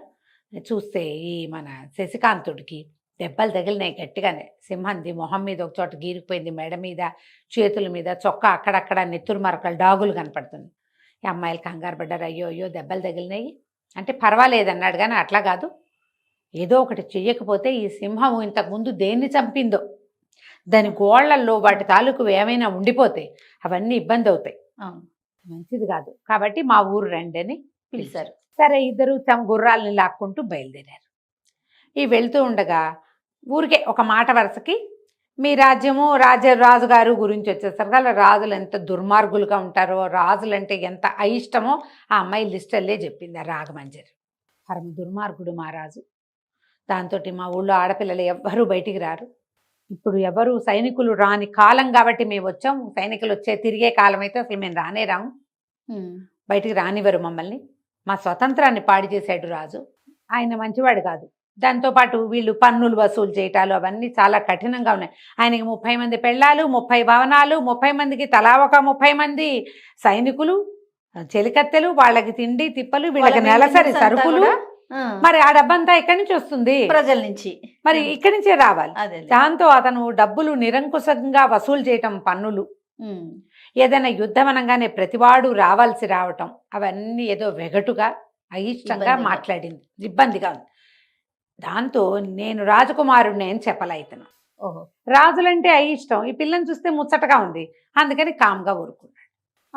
ఇంటి దాకా వెళ్ళారు. వెళ్తే అమ్మాయి గబగబా లోపలికి వెళ్ళి వాళ్ళ నాన్న ముకుంద స్వామి అన్న ఆయన పెద్ద భూస్వామి.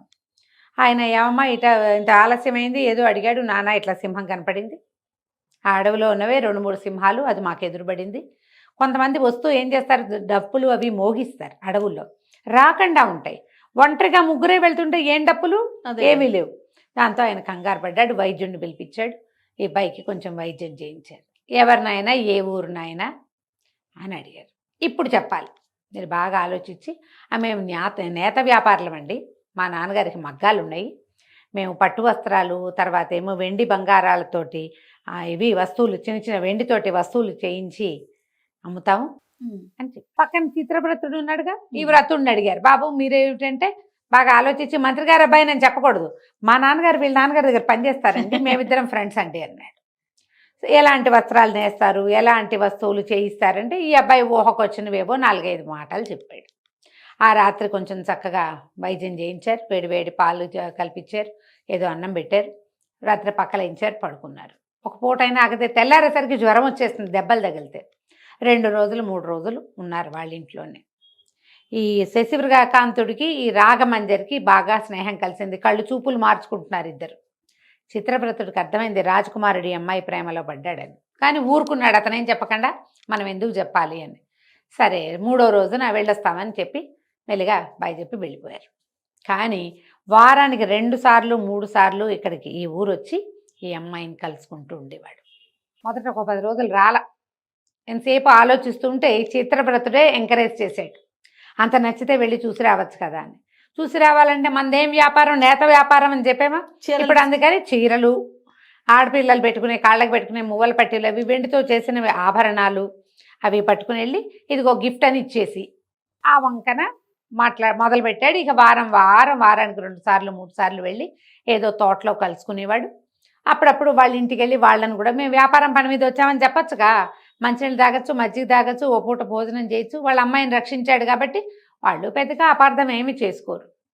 ఇలా తిరుగుతూ వస్తున్నాడు. ఒక్కసారి కూడా తను రాజకుమారుణ్ణని చెప్పలే. ఈ ప్రేమ కథ నడుస్తుంది. ఈ మహేంద్ర భూపతి మా కాంభోజ రాజ్యంలో రాజుగారు ఒక భార్యను చంపేశాడా, ముందు 3 పోయారు, అందరినీ పెళ్లి చేసుకున్నాడు, 3 బ్యాలెన్స్ ఫినిష్ చేశాడు. ఇప్పుడు ఒక అమ్మాయిని చంపేశారు, లావణ్య, ఆమెను సంహరించారు. ఆమె ప్లేస్లోకి ఇంకొక రాణి గారి కోసం వెతుకుతున్నారు. వీళ్ళు ఏమనుకున్నారంటే రాజు ఇంకో ప్రయత్నం చేస్తున్నాడు. పెళ్లి ప్రయత్నంలో ముమ్మరంగా ఉన్నాడు మొదట. తర్వాత ఎవరితోనో చేసుకుంటాడు ఓ పిల్లని. 1 రోజుల పాటు ఆవిడకి చుక్కలు చూపించి ఆ అమ్మాయితోటే ఉంటాడు, మన జోలికి రాడు.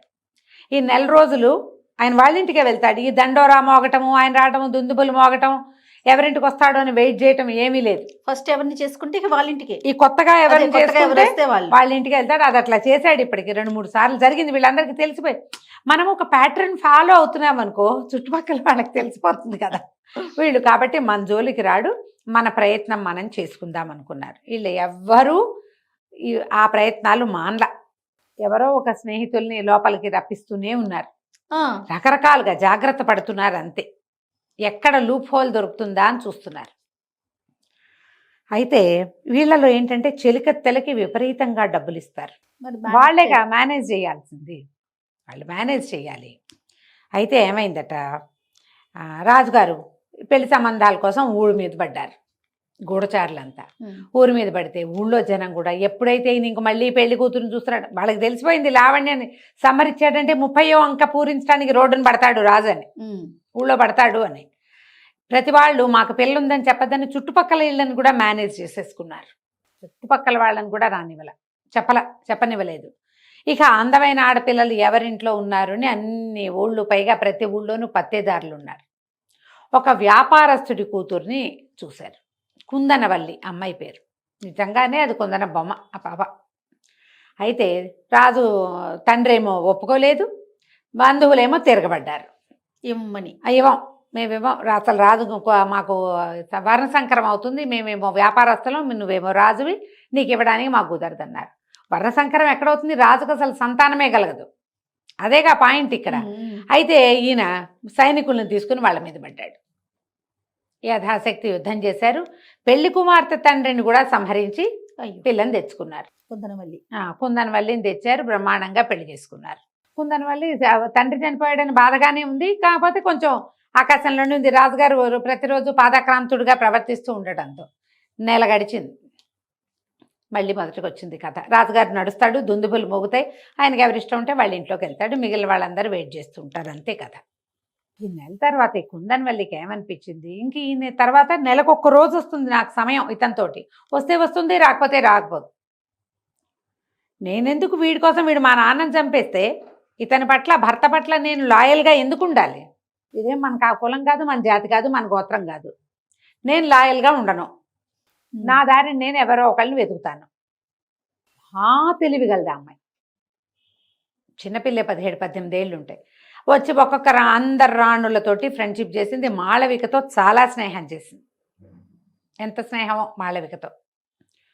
ఆ అమ్మాయి చెప్పింది, నేను ఇంకా రాజు కోసం వేచి ఉండను, నా ప్రయత్నం నేను చేసుకుంటాను. ఇక్కడ సారంగని ఒక తెలివైన చెలికత్తి ఉంది, అది అందరు రాణుల దగ్గర డబ్బులు సంగ్రహిస్తుంది. వీళ్ళకి ఏంటంటే నెలసరి ఖర్చులకి రాజు డబ్బిస్తాడు. అయితే అందులో సగం చెలికత్తలకే వెళ్తాయి. కుందనవల్లి అయితే ₹1 ఎంచుకోవట్ల, అందరు చెలికత్తల మీద పనిచేస్తుంది. ఈ మొత్తం రాణుల చెలికత్తలందరూ కుందనవల్లి డబ్బు తినేవాళ్ళే. ఆ అమ్మాయికి పుట్టింట్లో చాలా డబ్బు ఉంది, ఆస్తిపరుల అమ్మాయి కదా, తండ్రి కూడా చనిపోయాడు, వాళ్ళకి చాలా పెద్ద ఆస్తే వస్తుంది, దానికి అసలు డబ్బు అంటే లెక్కే లేదు. ఈ రాజు మీద రివెంజ్ మాత్రమే ఉంది. భర్తల మీద రివెంజ్ తీర్చుకోవాలంటే ప్రధానమైన పద్ధతి ఏంటి, ఆడవాళ్ళు అవలంబించేది ఇంకొక మగవాడిని వెతకటం. ఈ అమ్మాయి ఆ పని మీద ఉంది. ఈ కుందనవల్లి ఎలాంటి ప్లాన్ చేసిందంటే, ఆ అమ్మాయి దగ్గరికి రోజు ఎవరో ఒకళ్ళు వస్తున్నారన్న వార్తలు తెలుస్తున్నాయి మిగిలిన రాణులకి. ఎలా చేస్తోంది, ప్రాణభయం లేదే దీనికి. ఈ రాణుల వెనకాల, వాళ్ళు ఉన్న బిల్డింగులకి వెనకాలన్న ప్రహరీలో ఒక పగులుంది. ఈ అమ్మాయి ఒక్కొక్క చెలికత్త చేత ఒక్కొక్క ఇటుక చొప్పును తీయించి ఒక మనిషి దూరేంత సందు చేయించింది అక్కడ. దానికి యువతల ఉన్న చెట్లని, కుండీలని, మామూలు చెట్లు కాకుండా కొన్ని కుండీలు పెట్టించింది. పైన పహరా తిరిగే వాళ్ళకు కూడా కుండీలు మొక్కలు కనపడతాయి, కానీ దాని కింద నుంచున్నవాడు కనపడ్డాడు. సరిగ్గా ఈ జైళ్ళల్లో లైట్లు తిరుగుతుంటే, లైట్ వెనకాలే నడుస్తుంటే కనపడం కదా, అట్లా పహరా తిరిగే సమయాన్ని పరిహరించి జాగ్రత్తగా రావడం ప్లాన్ చేసుకున్నారు. ప్రతిరోజు ఎవరో ఒకళ్ళు వస్తూనే ఉన్నారు లోపలికి. మిగిలిన రాణులకి మంటగా ఉంది, ఇది హాయిగా ఎంజాయ్ చేసేస్తోంది అనిపించేస్తోంది. అది తప్పే, చేయకూడని పని. ఏమనాలంటే కాలు జారటం అనే అనాలి దాన్ని. కానీ రాజు మీద పగ సాధించేది ఎట్లా? వాళ్ళెవరూ సంతోషంగా పెళ్లి చేసుకోలే ఆయన్ని, దాని మీద పగ సాధించాలంతే. ఈ అమ్మాయి కోసం ప్రతిరోజు ఎవరో ఒకళ్ళు వచ్చేవాళ్ళు. ఏ రాణితో అయినా మాట్లాడితే నీకు కావాలా అని కూడా అడిగేది, కావాలంటే నీకు దగ్గరికి పంపిస్తా, అంత గట్టిదన్నమాట. అయితే ఈ మంత్రి గారు ఏం చేశారు, ఈ రాణులు ఇలా దుశ్చర్యకు పాల్పడకుండా ఉండాలంటే వీళ్ళని దేవాలయానికి పంపించు చెప్పాడు. అక్కడికి పంపిస్తూ ఉంటే కాస్త రోజు వెళ్తూ ఉంటారు, రోజు కాదు వారానికి 2 సార్లు 3 సార్లు వెళ్తే అప్పుడు వాళ్ళకి ఏమవుతుంది, కొంచెం దైవము కృష్ణారామ అని దుశ్చర్యలకు పాల్పడకుండా ఉంటారు. అది వీళ్ళకి ఇంకో తెలివి వచ్చింది. ఆ దేవాలయం వెనకాల పెద్ద తోట ఉంది. రాణులందరూ గుళ్ళోకి వెళ్తే ఇంకా ఎవ్వరూ రాకూడదు గుళ్ళోకి. ఈ చెలికత్తెలు ఆ తోట వెనకాల భాగం నుంచి మగవాళ్ళని ప్రవేశపెట్టడం మొదలుపెట్టారు. ఇది చేయదలుచుకుంటే ఇక ఆడవాళ్ళని మించింది లేదు ఆ విషయంలో. అయితే ఏమైందంటే ఈ వీరవల్లుడు ఉన్నాడు కదా, విమలకి చాలా భయంగా ఉంది. విమలలో నళినో తన పేరు, మొదట చెలికత్తే ఫస్ట్ దెబ్బతింది కదా. ఆ అమ్మాయికి ఏముంది అనిపించిందంటే వాడు వచ్చి రాజుకి తన మీద చెప్తాడేమోనని చూసింది కొద్ది రోజులు. వాడు ఎందుకు రాలేదో ఈ అమ్మాయికి అర్థం కాల. వాడు సమయం కోసం వేచి ఉన్నాడు. రాణుల చెలికత్తెల్ని వాళ్ళని అటకాయిస్తే కుదరదు, వాళ్ళ దారికి వెళ్ళకూడదు. ఇలా చేశారని చూపించాలి రాజుకి, ప్రూఫ్ ఉండాలి. అంతకంటే లేవు. అమ్మాయి బయటికి వెళ్ళిందనడానికి ప్రూఫే లేదు ఇక్కడ. నేను చూశానని చెప్తే ఇక్కడ కూడా ఒక ప్రూఫ్ ఉండాలిగా, నేను అక్కడ చూశాను నువ్వు ఎవరిని చూసావో అంటారు. అంతేగా. వాడు సమయం కోసం వేచి ఉండి ఎప్పుడైతే ఈ రాణులందరూ ఇక్కడికి వస్తున్నారో ఆ సమయాన్ని పెట్టుకున్నాడు. అయితే ఈ చెలికత్తెల్లో సారంగి అని ఒకటి ఉంది కదా, ఈ సారంగికి ఈ మాళవిక వీళ్ళంతా డబ్బులు ఇచ్చారు, మేము దేవాలయానికి వెళ్తాం, మా కోసం ఒక్కొక్కళ్ళ కోసం ఒక్కొక్క మనిషిని పట్టుకున్నాం. ఎవరేం చేశారు, ఈ మాళవిక కోసం ఒక కుర్రాన్ని పట్టుకుంది. అమ్మ ఏది బజార్ల వెంట తిరుగుతూ ఆడపిల్లల వైపు చూస్తున్న కుర్రాళ్ళని పట్టుకుని వాటితో మాట్లాడి నీకు మంచి అద్భుతమైన సౌందర్య రాశిని పరిచయం చేస్తానని పిలిచి వాడికి విషయం చెప్పింది. రాణిగారు అనగానే వాడు హడిలిపోయాడు. అమ్మ బాబోయ్ని, ఏం భయం లేదు నీకు, చాలా సేఫ్గా అవుతుంది, ఒక్కసారి నువ్వు వచ్చి ఆమెతో స్నేహం చేస్తే నువ్వు ఎప్పుడు కావాలంటే అప్పుడు నేను ఆమె దగ్గరికి నేను తీసుకెళ్తా అంటే ఒప్పుకున్నాడు కుర్రాడు. ఒప్పుకుంటే ఆ అబ్బాయిని ఏం చేసింది సారంగి కరెక్ట్గా తోటకి తీసుకొచ్చింది. వీళ్ళు దేవాలయానికి వెళ్ళారు. దేవాలయంలో పూజలు మంత్రి గారి ఉద్దేశం ఏంటి, పూజ గీజ చేస్తే వాళ్ళకి బుద్ధి వస్తుంది అనుకున్నాడు. కాదు, పూజ తర్వాతే వీళ్ళు ఈ ఆలోచన చేశారు. మరి వాళ్ళకి అక్కడ జైలు వాళ్ళు ఉన్నది, దొరికిందే అవకాశం. ఎప్పుడైతే వీళ్ళు ఈ దాంట్లోకి తోటలోకి వెళ్ళారో ఆ కుర్రాన్ని ప్రవేశపెట్టారు. ఆ అబ్బాయితో ఉండగానే ఈ వీరవల్లుడు ఉన్నాడు కదా, వీరమల్లుడు మొట్టమొదట ఈ అమ్మాయిని అటకాయించిన గూఢచారి వాడు పట్టేసుకున్నాడు, సారంగిని పట్టుకున్నాడు. పదా నీ సంగతి చూస్తాననేసరికల్లా ఈవిడేమంది, సారంగి ఏమంది, అసలు నువ్వు ఎట్లా వచ్చావు, ఇక్కడ రాణులందరూ ఉంటే నువ్వు రాకూడదు, అసలు కేవలం వాళ్ళ సైనికులు అందరు ముసలి వాళ్ళు ఉన్నారు, గుంపు వాళ్లే ఉండాలి, అసలు కుర్రాళ్ళు రావడానికి వీలు లేదు, పైగా నువ్వు గూఢచారివి, నువ్వు ఎందుకు వచ్చావంటే మీ సంగతి రాజు దగ్గర చూపిస్తానంటాడు వాడు. సారంగి ఊరుకోలే, కత్తి తీసి నీకు డబ్బు ఇస్తాను, డబ్బులు పుచ్చుకుని వెళ్ళిపో, లేదా యుద్ధం చేయి. వీడేమన్నాడు, నేను డబ్బు తీసుకోను, యుద్ధము చేయను, రాజుకే చెప్తా. రాజుకే చెప్తా. రాజుకి చెప్పకూడదంటే ముందు రాణి కావాలి, తర్వాత నువ్వు కావాలి, ఒప్పుకోమన్నాడు. ఆ అమ్మాయి ఒప్పుకోలేదు. గూఢచారులతోటి కుదరదు, ఇలా బెదిరింపులకు పాల్పడితే అసలు కుదరదు, నీకు సులువుగా లోపలికి వచ్చేందుకు మార్గం ఉన్నవాడని మేము ఒప్పుకోము, వాడెవడో మాకు తెలియకుండా ఉండాలి, అదే మాకు కుదిరే వ్యవహారం, కాబట్టి కత్తి తీయమంటే ఇద్దరు కలిసి ఆపేడా యుద్ధం చేశారు. సారంగి ఆ వీరమల్లుడు చాలా గట్టివాడు, సరిపోలేదు, ఇంచుమించు ఆమెను కిందకి పడదోసేసి మెడ మీద కత్తి పెట్టేశాడు. ఇంతలో వెనక నుంచి ఒక పిడిబాకొచ్చి వీరమల్లుడి వీపులో దిగింది, గట్టిగా తగిలింది. వెనక నుంచి గట్టిగా విసిరేరెవరో, అది వీపులో దిగేసరికల్లా ఏముంది, వీపులో నుంచి వస్తే హార్ట్గా కదా తగిలేదు. పెద్ద కేక పెట్టి విరుచుకు పడిపోయాడు. అడిలిపోయారు మాళవిక సారంగి. మహారాణి మాళవిక, చెలికత్తె సారంగి. వెనక చూస్తే వెనకాల నిలబడి ఉన్నాడు రుద్రసేనుడు. ఈయన చంద్రగిరి ప్రాంతం నుంచి పన్నులు వసూలు చేసే అధికారి. సైన్యాల్లోనే అధికారులు కొంతమంది ఉంటారు కదా, చంద్రగిరి ప్రాంతంలో చేస్తాడు అతను. ఆయన ఎందుకు వచ్చాడో వీళ్ళకి అర్థం కాదు.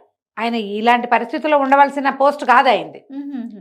అమ్మ ఏం చేసింది, వెంటనే ఆ కుర్రాడి వైపుకి తిరిగి కుర్రాడిని తీసుకొచ్చిందిగా, అబ్బాయి ఇక్కడి నుంచి వెళ్ళిపో, మళ్ళీ ఈ ప్రయత్నం చెయ్యొద్దు, ఎవ్వరికి నువ్వు చూసుని చెప్పొద్దు, నువ్వు మాట్లాడేవా చచ్చిపోతావు, ముందు నువ్వు నోరు మూసుకొని నీకు దొరికిన అనుభవం చాలు, ఇంకొకసారి ఈ ప్రయత్నం కూడా చేయొద్దు, వెళ్ళిపో అని చెప్పింది. ఆ కుర్రాడు ఒక్క పరుగు తీశాడు. వాడి కంట ఎదురుకుండా ఇంతలా మనిషి చచ్చిపోతే భయం ఏదు. మాళవిక జాలిగా చూసింది, ఆ చచ్చిపోయి కింద పడింది. చచ్చిపోయాడా, పోతే పోయాడమా, ఇలాంటి వాళ్ళు పోవాల్సిందేనని ఆయన దగ్గరకు వచ్చాడు. సారంగి ఆయనకి దండం పెట్టింది. అతనేమో మహారాణికి అభివాదం చేశాడు. సారంగి అడిగింది, మీరు ఇక్కడికి ఎట్లా వచ్చారు ప్రభు అని అడిగింది. నేను దారిలో మేము చంద్రగిరి నుంచి వస్తుంటే దేవాలయానికి మహారాణులందరూ వచ్చారని ఇక్కడ ఇది పహరా కింద బయట ఏర్పాటయి ఉంది. ఈ పహరా ఏర్పాటైతే ఈ రాణిగారి సైనికుల వెనకాల వీరమల్లుడిని కనపడేసరికి నాకు ఆశ్చర్యం వేసింది. రాణుల సైనికులంతా ఎవరు, బయట నుంచి ఉండే వాళ్ళు యువకులే, లోపలికి వెళ్ళే వాళ్ళంతా వృద్ధులు. వీడెట్లా వెళ్తున్నాడు వీళ్ళ వెనకాల, ఎవరినో మంచి చేసుకుని లోపలికి వస్తున్నాడు వాడు. ఎవరినైనా బెదిరించడానికి వస్తున్నాడేమో అని నాకు అనిపించింది. నేను ఉండటానికి మహారాజు గారి సైనికుడుగా అంటే అధికారిగా ఉన్నాను, కానీ రాజుకి నా అంత బద్ధ విరోధి ఇంకొకటి లేడు. వాడి వల్ల నా కూతురు చనిపోయింది. ఇంకొక దారి లేక నేను రాజసేవలో ఉన్నా అని కళ్ళ నీళ్ళు పెట్టుకున్నాడు. నీలాంటిదేనమ్మా నా కూతురు కూడా. రాజు అందంగా ఉన్న ఆడపిల్లను చూస్తే ఊరుకునే గుణం లేదు, చాలా దుర్మార్గుడు. నా కూతురు మీనాక్షి 16-17 సంవత్సరాల పిల్ల. ఆ అమ్మాయిని చూసి ఏదో ఎదిరించి ప్రశ్నించిందని ఆమెను మానభంగం చేసి వదిలిపెట్టాడు. ఆ పిల్ల నా కంటి ఎదురుగుండానే ఊరిపోసుకుని చనిపోయింది. మీనాక్షి నా కూతురని రాజుకు తెలీదు. పిల్లల్ని దాచుకునే దౌర్భాగ్య స్థితి ఈ దేశంలో. ఆ అమ్మాయి చనిపోయేసరికల్లా నా భార్య మంచాన పడి 3 నెలల్లో ఆమె కూడా కన్ను మూసింది. ఇప్పుడు ఇవి నా కూతురు అని గనక తెలియజేస్తే ముందెందుకు తెలియజేయలేదు అంటాడు. ఆ కూతురు పోయిన దుఃఖం నుంచి తేరుకోలేదు నేను. ఎప్పుడో ఒకప్పుడు వీడి అంతం చూడాలి, దానికి ఏ అవకాశం వస్తుందా, ఎవరు ప్రయత్నం చేస్తారా, వాళ్ళ వెనకాల చేరైనా వీడి చావుకి కారణం నేను కూడా అవ్వాలని కోరికతో ఉన్నాను. ఇప్పుడు వీడు మహారాణుల దగ్గరికి వస్తున్నాడంటే ఖచ్చితంగా ఏదో గూఢచర్యం కోసమే వస్తున్నాడు అనిపించింది. తప్పో ఒప్పో మీరేం చేసినా సరే మిమ్మల్ని ఈ స్థితికి తెచ్చింది రాజే. ఒక భార్య, ఒక మహారాణి తప్పు చేస్తోంది, చేయకూడని పని చేస్తోందంటే దానికి కారణం 100% ఆమె భర్తే అయి ఉంటాడు. అతని దుష్ప్రవర్తన వల్లే మీరు ఇలాంటి దుష్ప్రవర్తన వచ్చింది మీకు. అందుకని ఇతను ఎవరి దగ్గరికి వస్తున్నాడో అని చూస్తే మీ వైపుకి కనపడ్డాడు. మిమ్మల్ని బెదిరిస్తున్నాడని తెలిసే నేను వెనక నుంచి చంపేశాను. అమ్మ మీరు నిశ్శబ్దంగా వెళ్ళిపోండి, వీడి శవాన్ని మాయం చేస్తాను నేను. పరీక్ష వచ్చినప్పుడు చూద్దాం వీడు ఏమయ్యాడు అనేది ప్రశ్న వస్తుందే, ప్రశ్న వచ్చాక అప్పుడు ఆలోచిద్దాం. మీకు ఏ సహాయం కావాల్సి వచ్చినా నాకు చెప్పండి, నాకు కబురు చేయండి సారంగి ద్వారా. వీడు చెప్పాడు, విమల నన్ను చెంపకాయ కొట్టింది. వీడు వీరవల్లుడు చనిపోయేటప్పుడు వీరమల్లుడు చెప్పాడు, పగ తీర్చుకోవడానికి వచ్చాను, మహారాణుల తెలికత్తెల్లో ఒకటి నన్ను దాటి వెళ్ళింది, ఎవరో ఒక యువకుడు ఆమెను రక్షించాడు, ఆ రోజున నన్ను కొట్టించింది. అందుకని ఎలాగైనా ఈ రాణులని పట్టించి రాజుగారికి అప్పచెప్పాలని నా ఉద్దేశం. మాళవిక చెలికత్తే కదా ఆ రోజు వచ్చిన అమ్మాయి, అందుకని నేను ఇక్కడ పట్టుకున్నాను అనేసరికి అది చెప్పాడుగా. కాబట్టి వీడు ఆ రోజు చూసుంటాడు ఖచ్చితంగా, అదేగా చెప్తున్నాడు. కాబట్టి అమ్మ జాగ్రత్తగా ఉండండి, మీకు ఏదైనా సహాయం కావాలంటే నాకు కబురు చేయండి, కాకితో కబురు పంపినా నేను మీకు సహాయం చేస్తా. రాజుకి వ్యతిరేకంగా ఈ విషయాల్లో, ఆడపిల్లల విషయంలో నేను ఏ సహాయమైనా చేస్తానన్నాడు రుద్రసేనుడు. మీరు వెళ్ళిపోండి, శవాన్ని నేను మాయం చేస్తానన్నాడు. నిశ్శబ్దంగా మాళవికి ఆ చెలికత్తెలు, మిగిలిన రాణులు అక్కడేవో బావి అవి ఇవన్నీ కాళ్ళు చేతులు మొహం కడుక్కుని ఏదో రిలాక్స్ అయినట్టు అటు ఇటు తిరిగి తోటలో తిరిగినట్టుగా తిరిగి చీకటి పడే వేళకి బయటకు వచ్చేసాడు. రుద్రసేనుడు వీడి శవాన్ని మాయం చేసేసాడు. జరిగిపోయింది. 2-3 రోజుల తర్వాత రాజుకు తెలిసింది వీడేడి ఒకడు రావాలిగా, 3 రోజులకి 4 రోజులకి ఓసారి వచ్చి మాట్లాడాలి. గూఢచారులు అందరు రావాలి, అందరు వస్తున్నారు, వీడు రాల. వీరమల్లుడు ఏమయ్యాడు, అందరూ ఏం చెప్తారు, ఈ అమ్మాయి వెళ్ళింది శ్రీపురం అడవిలో, శ్రీపురానికి వెళ్ళి అక్కడ ఉండాలి. అక్కడ ఏం జరిగింది, అక్కడికి ఎవరు వచ్చారు అంటే ఎవరో వచ్చారు, కానీ అక్కడికి గుర్రాలతోటి 2 యువకులు వచ్చారన్న ఒక వార్త ఉంది. ఎవరు ఏంటని తెలీదు. ఆ తర్వాత వీరమల్లుడు ఏమయ్యాడు అనేది ఎవరికీ తెలియదు. ఒకసారి చూసామన్నారు, మధ్యలో ఏవో వార్తలు వచ్చినాయి వాడి దగ్గర నుంచి, కానీ ఈ వీడి సంగతి వాళ్ళకి తెలియలే. శవం కనపడలేదు కదా, బాడీ లేకపోతే అసలు తెలియదు. రాజు కొంచెం చింతాక్రాంతుడుగానే ఉన్నాడు. రెగ్యులర్గా వార్తలు తెచ్చే గూఢచారుల్లో ఒకడు రాకపోవటం ఏమిటి అని ఆలోచిస్తున్నారు. ఇంతలో ఏమైందంటే ఈ కదంబ రాజ్యంలో ఒక తగాదా వచ్చింది. ఈ తగాదా ఏమిటి, ఒక శెట్టి గారు తన అల్లుడిని తీసుకొచ్చాడు రాజుగారి దగ్గరికి. పెద్ద తీర్పు, దానికి ఏం చేయాలో తెలియని ఒక స్థితి వచ్చింది. ఏమిటి ఆ తీర్పు, ఆ రోజు ఏం జరిగింది, రాజుగారు మంత్రి అందరూ సభలో ఉండగా ఓ శెట్టి తన అల్లుడు, ఒక యువకుడైన అల్లుడిని తీసుకొచ్చాడు. వీడు మా అమ్మాయికి అన్యాయం చేశాడు. పక్క రాజ్యంలో చంద్రగిరి రాజ్యంలో, అంటే ఇప్పుడు అది ఉంది కదా కాంబోజ రాజ్యంలో అన్ని ఊళ్ళు ఉన్నాయి. ఆ ఊర్లో ఒక వేశ్యతోటి సంబంధం పెట్టుకున్నాడు మా అల్లుడు. మా అమ్మాయి బంగారం అంతా తీసుకెళ్ళి దానికి ఇచ్చాడు. ఇక్కడ ఎంత వ్యాపారం చేస్తున్నా ఎంతో కొంత పట్టుకెళ్ళి అక్కడ ఇచ్చేస్తున్నాడు. వ్యాహ్యాళి కానీ సాయంత్రం వెళ్తాడు, 3 రోజుల దాకా రాడు. నా కూతురుకి అన్యాయం జరుగుతోంది, దీనికి సమాధానం చెప్పండి. వీడికి ఏదైనా చెప్పి న్యాయం చేయమన్నారు. రాజు మంత్రి అతన్ని ప్రశ్నించారు, శెట్టి గారి అల్లుండి హరిహర శెట్టి. ఏమిట్రా నాయనా నీ సంగతి ఏమిటి అంటే, ఇతను క్షమించండి నేను పొరపాటే చేశాను, మన పక్క రాజ్యం ఉంది కదా ఈ కాంబోజ్ రాజ్యంలో రాజుగారు బహుభార్యాత్వం కలిగిన వాడు, ఆయనకి 30 మంది భార్యలు ఉన్నారు. ఒక రాజు తన సంపద వల్ల 30 మంది భార్యల్ని మెయింటైన్ చేస్తూ ఉంటే నాకు కూడా సంపద ఉంది, నేను ఎందుకు ఇద్దరిని మెయింటైన్ చేయకూడదు అనిపించింది నాకు. అందుకని మన రాజ్యంలో కాకుండా ఆ రాజ్యంలో నుంచి, ఆ రాజ్యంలో స్త్రీలు కూడా ఇలా బహుభార్యలు ఉన్న వాళ్ళకి భార్యలుగా వెళ్ళడానికి సిద్ధంగానే ఉంటారు. అందుకని అక్కడ పెట్టుకున్నా. వ్యాపార పని మీద వెళ్ళినప్పుడల్లా ఆమెను కలుసుకుంటాను, నేను అక్కడే డబ్బిస్తున్నాను అని చెప్పాడు. ఈ రాజుగారు గట్టిగా బెదిరించాడు, నీ వ్యాపారం బంద్ చేయిస్తాము, మీకు అదేదో బయట నుంచి వచ్చే వస్తువులు రానివ్వము. ఇలా బెదిరించేసరికి అతను అన్నాడు, ఇంకెప్పుడు చేయను, నన్ను క్షమించండి అది ఇది అన్నాడు. అనేసరికల్లా సరే. రాజుగారు ఏమన్నారు, ఇక ఇవాళతోటి సరి, నీ రెండో భార్యగా ఆ ఊర్లో ఉన్న అమ్మాయికి 10,000 వరహాలు ఇచ్చిరా, ఇదే ఆఖరు, ఇక మళ్ళీ వెళ్ళడానికి వీల్లేదు. నువ్వు రాజ్యం దాటినట్టు, నువ్వు ఒక్కడివే దాటినట్టు కానీ అవతల రాజ్యంలో ఒక రోజు నిద్ర చేసినట్టు కానీ తెలిస్తే శిరచ్ఛేదమే నీకు. ఒప్పుకున్నాడు. వాళ్ళ మామగారు ఏమన్నాడు, అయ్యో ఇప్పటికి 1,00,000 వరహాలు ఇచ్చాడండి అంటే, ఇచ్చినా సరే ఇది ఫైనల్ సెటిల్మెంటు, చిన్న వస్తువు చిన్న చిన్న వస్తువులుగా చిన్న మొత్తాలుగా ఇచ్చాడు, ఇక రాము అని చెప్పి ఇచ్చేసి వస్తాడు. ఇతనితో పాడిన ఒక సైనికుడిని పంపించండి, ఆ వాకిట్లో కూర్చోటం, ఆ వస్తువు అప్పచెప్పటం, డబ్బులు అప్పచెప్పటం, ఆమెకి రామ్ చెప్పేయటం, ఆమె కట్టుకున్న భార్య కాదు కాబట్టి ఈ డబ్బుతోటి ఇంకా నేను రానని చెప్పి నువ్వు రాత్రికి వెనక్కి వచ్చేసేయాలి అని ఒప్పుకున్నారు. ఇది అయిపోయాక రాజు మంత్రి ఇద్దరు ఆలోచించడం మొదలుపెట్టారు. ఏంటంటే, ఈ మాట ఎప్పుడైతే ఈ శెట్టి గారు చెప్పాడో, రాజ్యంలో ఈ గూఢచారులు 2-3 వచ్చారు వీళ్ళ దగ్గరికి. మన ఊళ్ళో కూడా 2 పెళ్ళిళ్ళు 3 పెళ్ళిళ్ళు చేసుకోవాలన్న అభిలాష కలిగిన వాళ్ళు పెరిగిపోతున్నారు. పక్క రాజ్యాన్ని చూసి వాళ్ళంతా చేస్తున్నారు, మనం ఎందుకు చేయకూడదు అని. మనం వాళ్ళ రాజ్యంలో పద్ధతికి మనమేం చేయలేము, మనమేం చేస్తాము, మనం చేయలేము. మన రాజ్యాన్ని కట్టడి చేయాలంటే ఒక పని చేద్దామని మర్నాడు పెద్ద అనౌన్స్మెంట్ చేశారు. బాగా ఆలోచించుకున్నారు వీళ్ళు. ఎవరైనా సరే పక్క రాజ్యంలో అడుగు పెడితే 20 కొరడా దెబ్బలు విధిస్తాము, ఆ రాజ్యానికి వెళ్ళకూడదు. బహుభార్యత్వం అసలు లేదు మనకేంటంటే ఏకవత్ని వ్రతమే ఉండాలి మనకి.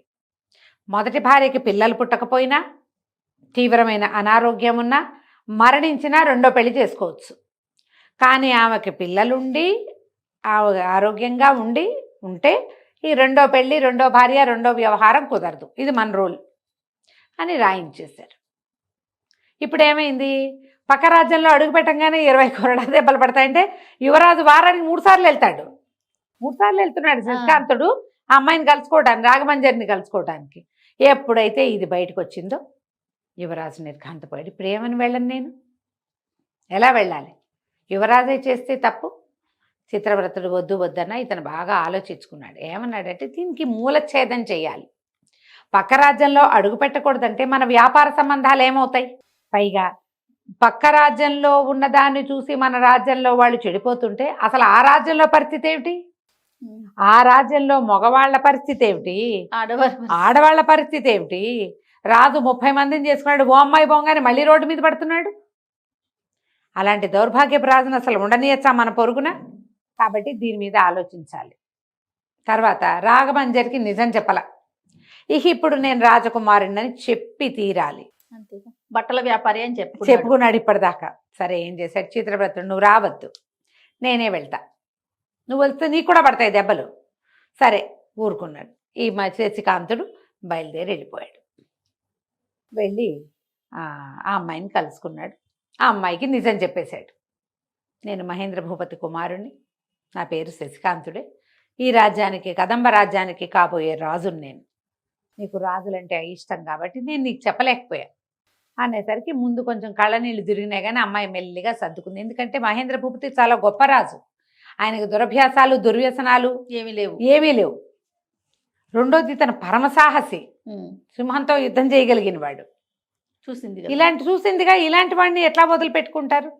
సరే అమ్మాయి మనసు సర్దుకుంది. నువ్వు యువరాజువైనా ఇంకోటైనా నువ్వు నా మనసు దోచుకున్నావు కాబట్టి నీతో వివాహానికి నేను సిద్ధం అని చెప్పి ఆమెకి చెప్పాక రాజకుమారుడు ఊళ్ళోకి వచ్చేసాడు.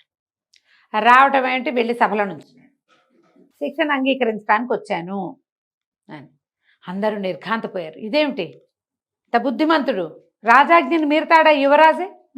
నేను ఇలా వెళ్ళవలసి వచ్చింది. పక్క రాజ్యాల్లో ఒక సౌందర్యవతి అయిన అమ్మాయిని ప్రేమించాను నేను చెప్పేశాడు. ఆమెను చూడ్డానికి వెళ్ళాను. ఇక్కడ ఈ పరిస్థితి ఉంది, రాజాజ్ఞ ఇది కాబట్టి నేను నిన్ను కలుసుకోలేను అని చెప్పాలి కదా, అందుకని చెప్పడానికి వెళ్ళా. శిక్ష విధించండి. ఇప్పుడు వెళ్ళి మధ్యలో నుంచి శిక్ష ఏం చేస్తారు? కొరడా పుచ్చుకొచ్చాడు సైనికుడు ఒకడు. క్షమించండి యువరాజా, రాజాజ్ఞని నేను అమలు చేస్తున్నాను అంతేనని 20 దెబ్బలు కొట్టారు. కొట్టాక అప్పుడు యువరాజు మాట్లాడడం మొదలెట్టాడు. పక్క రాజ్యంలో అడుగు కూడా పెట్టకూడదంటే వాళ్ళకి మనకి మధ్యలో ఉన్నవన్నీ అడవులు. ఆ అడవి నుంచే మనకు పుల్లలు వస్తాయి, అక్కడి నుంచే చందనం వస్తుంది, అక్కడి నుంచే పట్టుతోనే వస్తుంది, అక్కడి నుంచే విప్పపు వస్తుంది. చాలా రకాల ఫల వృక్షాలు ఆ అడవుల్లోనే ఉన్నాయి. ఆఖరికి మనం వాడుకునే చింతపండు కూడా మన మధ్యలో ఉన్న అడవిలో నుంచే రావాలి. అడుగు పెట్టకూడదు అన్న మాట చేస్తే వ్యాపారం ఎట్లా నడుస్తుంది? తర్వాత మన రాజ్యంలో చాలా మంది ఆడపిల్లల్ని ఆ రాజ్యానికి ఇచ్చాం. ఆ రాజ్యపు ఆడపిల్లల్ని మనం చేసుకున్నాం. పైగా వాళ్ళకు పండేవి కొన్ని మనకు పండవు, మనకు పండేవి కొన్ని వాళ్ళకి పండవు. బార్టర్ సిస్టమ్ నడిచింది ఇప్పటిదాకా. ఇప్పుడు రావద్దంటే ఎలా కుదురుతుంది? దీనికి ఇంకొక మార్గం ఆలోచించాలి. వెళ్ళొద్దు ఆ ఊళ్ళోకి అంటే కుదరదు. ఈ రాజు అడిగాడంటే నువ్వు రాజాజ్ఞని ధిక్కరిస్తున్నావు అంటే, కాదు ప్రభు, ఆలోచించమంటున్నాను. ఆ ఊరికి వెళ్ళడం కట్టడి చేయటం కాదు, అసలు మూలఛేదం చేయాలి దీనికి అన్నాడు. ప్రజలంతా సాహో సాహో అన్నారు. నిజం, యువరాజు అక్షరాల అదే మాట్లాడుతున్నాడు. ఇప్పుడు ఆ ఊరు వెళ్ళదంటే మా అమ్మాయి ఎక్కడుంది, మేమేం చేయాలనుకుంటున్నారు? ఒక్కొక్కడు అమ్మాయి ఉంది, అల్లుడు ఉన్నాడు, తోడల్లుడు ఉన్నాడు, అత్తగారు ఉన్నారు, స్నేహితులు ఉన్నారు, వ్యాపార సంబంధాలు ఉన్నాయి, కొంతమందికి ఆ ఊళ్ళో పొలాలు ఉన్నాయి. ఏం చేయాలో తెలియని గజిబిజి గందరగోళ స్థితిలో ఉన్నారు. మొదటి రోజే యువరాజు వెళ్ళి దెబ్బలు తింటున్నాడు. ఇప్పుడు రేపొద్దున ఆయనే దెబ్బలు తింటే మనకేం తప్పుతుందా మనకి? కానీ యువరాజు ఏదో చెప్తున్నాడు, ఇది నిజం అని గట్టిగా అందరూ బాగుంది బాగుంది ఆలోచిద్దాం అన్నారు. ఎప్పుడైతే రాజు సరే అన్నాడో యువరాజు ఢామని పడిపోయాడు. 20 దెబ్బలు తిన్నాడు. ఇతను గబగబా చిత్రవ్రతుడు పరిగెత్తుకొచ్చి పడిపోతున్నారు ఆ యువరాజును పట్టుకున్నాడు. ఓ 2 సైనికులు సాయం బట్టి లోపల గదుల్లోకి తీసుకుపోయారు. మరి 20 దెబ్బలు తింటే బాగా తగిలింది ఒళ్ళంతా.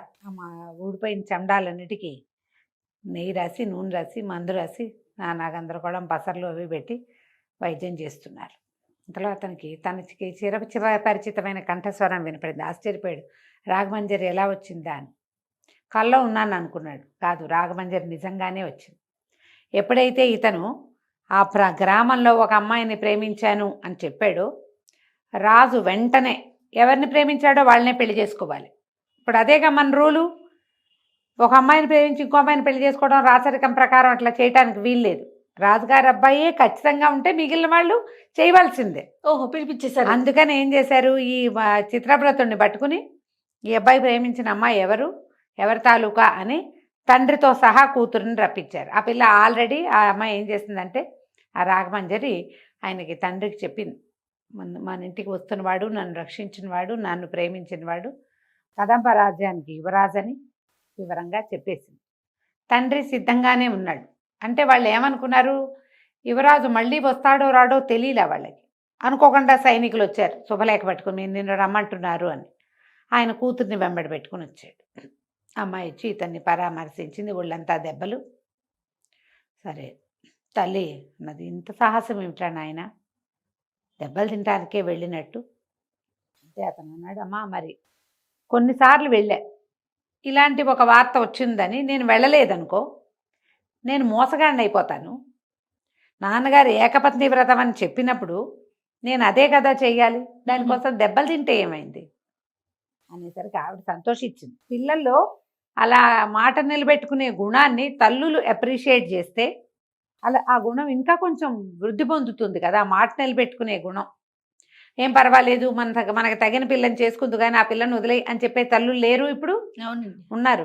ఆవిడ మహారాణి అయినా కుమారుడు ప్రేమించిన అమ్మాయి ఎవరైనా సరే పర్వాలేదని ఒక రైతు కుమార్తె అయినప్పటికీ ఆవిడేం అభ్యంతర పెట్టల. సరే బాగా కొంచెం 3-4 రోజులు పట్టింది ఈ గాయాలు మానటానికి. గాయాలు మానిన తర్వాత అత్యవసర సమావేశం ఒకటి ఏర్పరిచామని యువరాజుని రమ్మని కబురొచ్చింది. రోజు మంజరి వచ్చి ఇతని దగ్గర కాసేపు కూర్చునేది. తల్లి ఆ అమ్మాయి కూడా కూర్చునేవాళ్ళు. గడిచింది కొంచెం నొప్పులు తగ్గాక అబ్బాయి వెళ్ళాడు. శశికాంతుడు వెళ్తే చిత్రవ్రతుడు కూడా అతన్ని అనుసరించాడు. ఆ ఊరి పెద్దలు కొంతమంది, సైన్యాధ్యక్షుడు, పెద్ద మంత్రి గారు, ఈ చిత్రవ్రతుడు వాళ్ళ నాన్నే కాకుండా తండ్రి గారు కాకుండా ఇంకా కొంతమంది మంత్రులు ఉన్నారు. కొంతమంది జ్యోతిషవేత్తలు ఈ రాజ్యానికి ముందు నుంచి తమ సేవలు అందిస్తున్న వాళ్ళు ఒక చిన్న అత్యవసర సమావేశం లాంటిది ఏర్పరిచారు. ఏర్పరిస్తే శశికాంతుడిని అడిగారు, నీ ఉద్దేశం ఏమిటి, ఏం చేయాలనుకుంటున్నావు అంటే ఇతను ఏమన్నాడంటే, ఒక రాజ్యంలో అరాచక పాలన ఉన్నప్పుడు ఆ రాజ్య ప్రజలే తిరగబడాలి. తిరగబడే అవకాశం లేదు. ఎందుకంటే అతను చండప్రచండు, గట్టివాడు. అప్పుడు పక్క రాజ్యాల వాళ్ళు ఎవరైనా కూడా ఈ పని చెయ్యొచ్చు. అప్పుడు మంత్రి గారు ఏమన్నారంటే, కానీ యువరాజా అతను చండప్రచండు తన ప్రజల విషయంలోనే కాదు, చుట్టుపక్కల రాజ్యాల మీద కూడా అతను అలాంటి వాడే. అతను ఎవ్వరూ జయించలేరు. యుద్ధ విద్యలు బాగా వచ్చినవాడు, సైనికుల్ని బాగా పోషిస్తాడు అతను. దానివల్ల వాళ్ళు తెంపరితనంతో వస్తారు. అతను వేయగలిగేటువంటి యుద్ధతంత్రం సామాన్యమైంది కాదు. మరి దాన్ని ఎట్లా ఎదుర్కొంటే, ఇప్పుడు మనం యుద్ధానికి వెళ్తే మన సైన్యం కంటే అతని సైన్యం పెద్దది, గొప్పది, బలమైంది అంటే అప్పుడు శశికాంతుడు అన్నాడు, దీన్ని ఉపాయంతో కొట్టాలి. వెన్ని ఇలాంటి వాళ్ళని ఉపాయాలతోటి కొట్టాలి. ఒక మంచి ఉపాయం ఉంది, మనం ఇలా చేయొచ్చు. ఏం చేయొచ్చు అంటే ఇతను తన ఆలోచన చెప్పడం మొదలుపెట్టాడు. ఆశ్చర్యపోయారు. నిన్నటి దాకా ఊరికే అడవులు పట్టుకుని తిరిగిన యువరాజైనా ఇతను ఎలాంటి తెలివైన ఆలోచన చేశాడు అని. సరే అందరూ సరేనన్నారు. సర్వసైన్యాధ్యక్షుడు సిద్ధపడ్డాడు. మీరు ఎప్పుడు ఎక్కడ ఎలా కావాలంటే అక్కడ మీకు సైనికులు అందేలాగా మేము చేస్తాం. ఒక వార్త వస్తే చాలు. నిజానికి ఈ రాజ్యం, కదంబ రాజ్యము, కాంభోజ రాజ్యము వీళ్ళు మిత్రపక్షంగానే ఉన్నారు. ఒకళ్ళ రాజ్యంతో ఒకళ్ళు సంబంధ బాంధవ్యాలు కలిగి ఉన్నారు. అక్కడి నుంచి గుంపుగా ఒక 30 మంది వచ్చినా ఏం అడగరు. ఏం రాజ్యం అంటే కదంబ రాజ్యం. ఏం చేయడానికి వచ్చారంటే వ్యాపారం అని, ఊరికే చూడ్డానికి వచ్చామని, అదని అలా చెప్పుకోవచ్చు. సామాన్య పౌరుల వేషాల్లో ఎవ్వరు వచ్చినా ప్రవేశం ఉంది. ఏదో రాత్రివేళ రానివరు, యుద్ధంగా వస్తే కుదరదు. ఇప్పుడు యుద్ధం అంటే 10 మంది 25 మందితో చేయరుగా, 100 మంది కావాలి. అంతమంది రావడానికి ఏ రాజ్యానికి అవకాశం ఉండదు. అప్పుడు చాలా ప్రశ్నలు వస్తాయి. కానీ చిన్న చిన్న తుగుడీలుగా గ్రూపులుగా లోపలికి వెళ్ళచ్చు. ఆ ఒక్క అవకాశాన్ని వినియోగించుకుందామని చెప్పాడు శశికాంతుడు. సరే, చిత్రవ్రతుడు అన్నాడు, ప్రభు నేను కూడా యువరాజుకు సాయంగా వెళ్ళి ఈ కార్యాన్ని సాధించుకొస్తాను అనేసరికి అందరాజు నవ్వాడు. మీ వాడికి చాలా బాగా మాటలొచ్చు అంటే శశికాంతుడు చెప్పాడు, నిజం, చిత్రవ్రతుడు పిరికివాడని మనం అనుకుంటాం, భయస్థుడు. కానీ సరైన సమయంలో అతను వేసిన కత్తే సింహాన్ని చంపడానికి ఉపయోగపడింది. సరైన సమయంలో కొన్ని పనులు చేస్తాడు, అవి ఉపయోగపడతాయి. కాబట్టి చిత్రవ్రతుడిని కూడా నాతో పాటు తీసుకెళ్తానన్నాడు.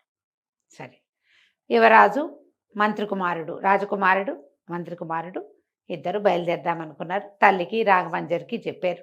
అయితే ఆవిడేమందంటే, ముకుంద స్వామి గారు వెళ్ళిపోతాడు, పిల్ల తండ్రి వెళ్ళిపోతాడు, కానీ ఈ అమ్మాయిని కొన్నాళ్ళు ఇక్కడ ఉంచితే ఈ రాచరికపు పద్ధతులు అంతఃపురంలో మెలగాల్సిన విధానం నేర్చుకుంటుంది, నాతో ఉంచమంది ఆవిడ.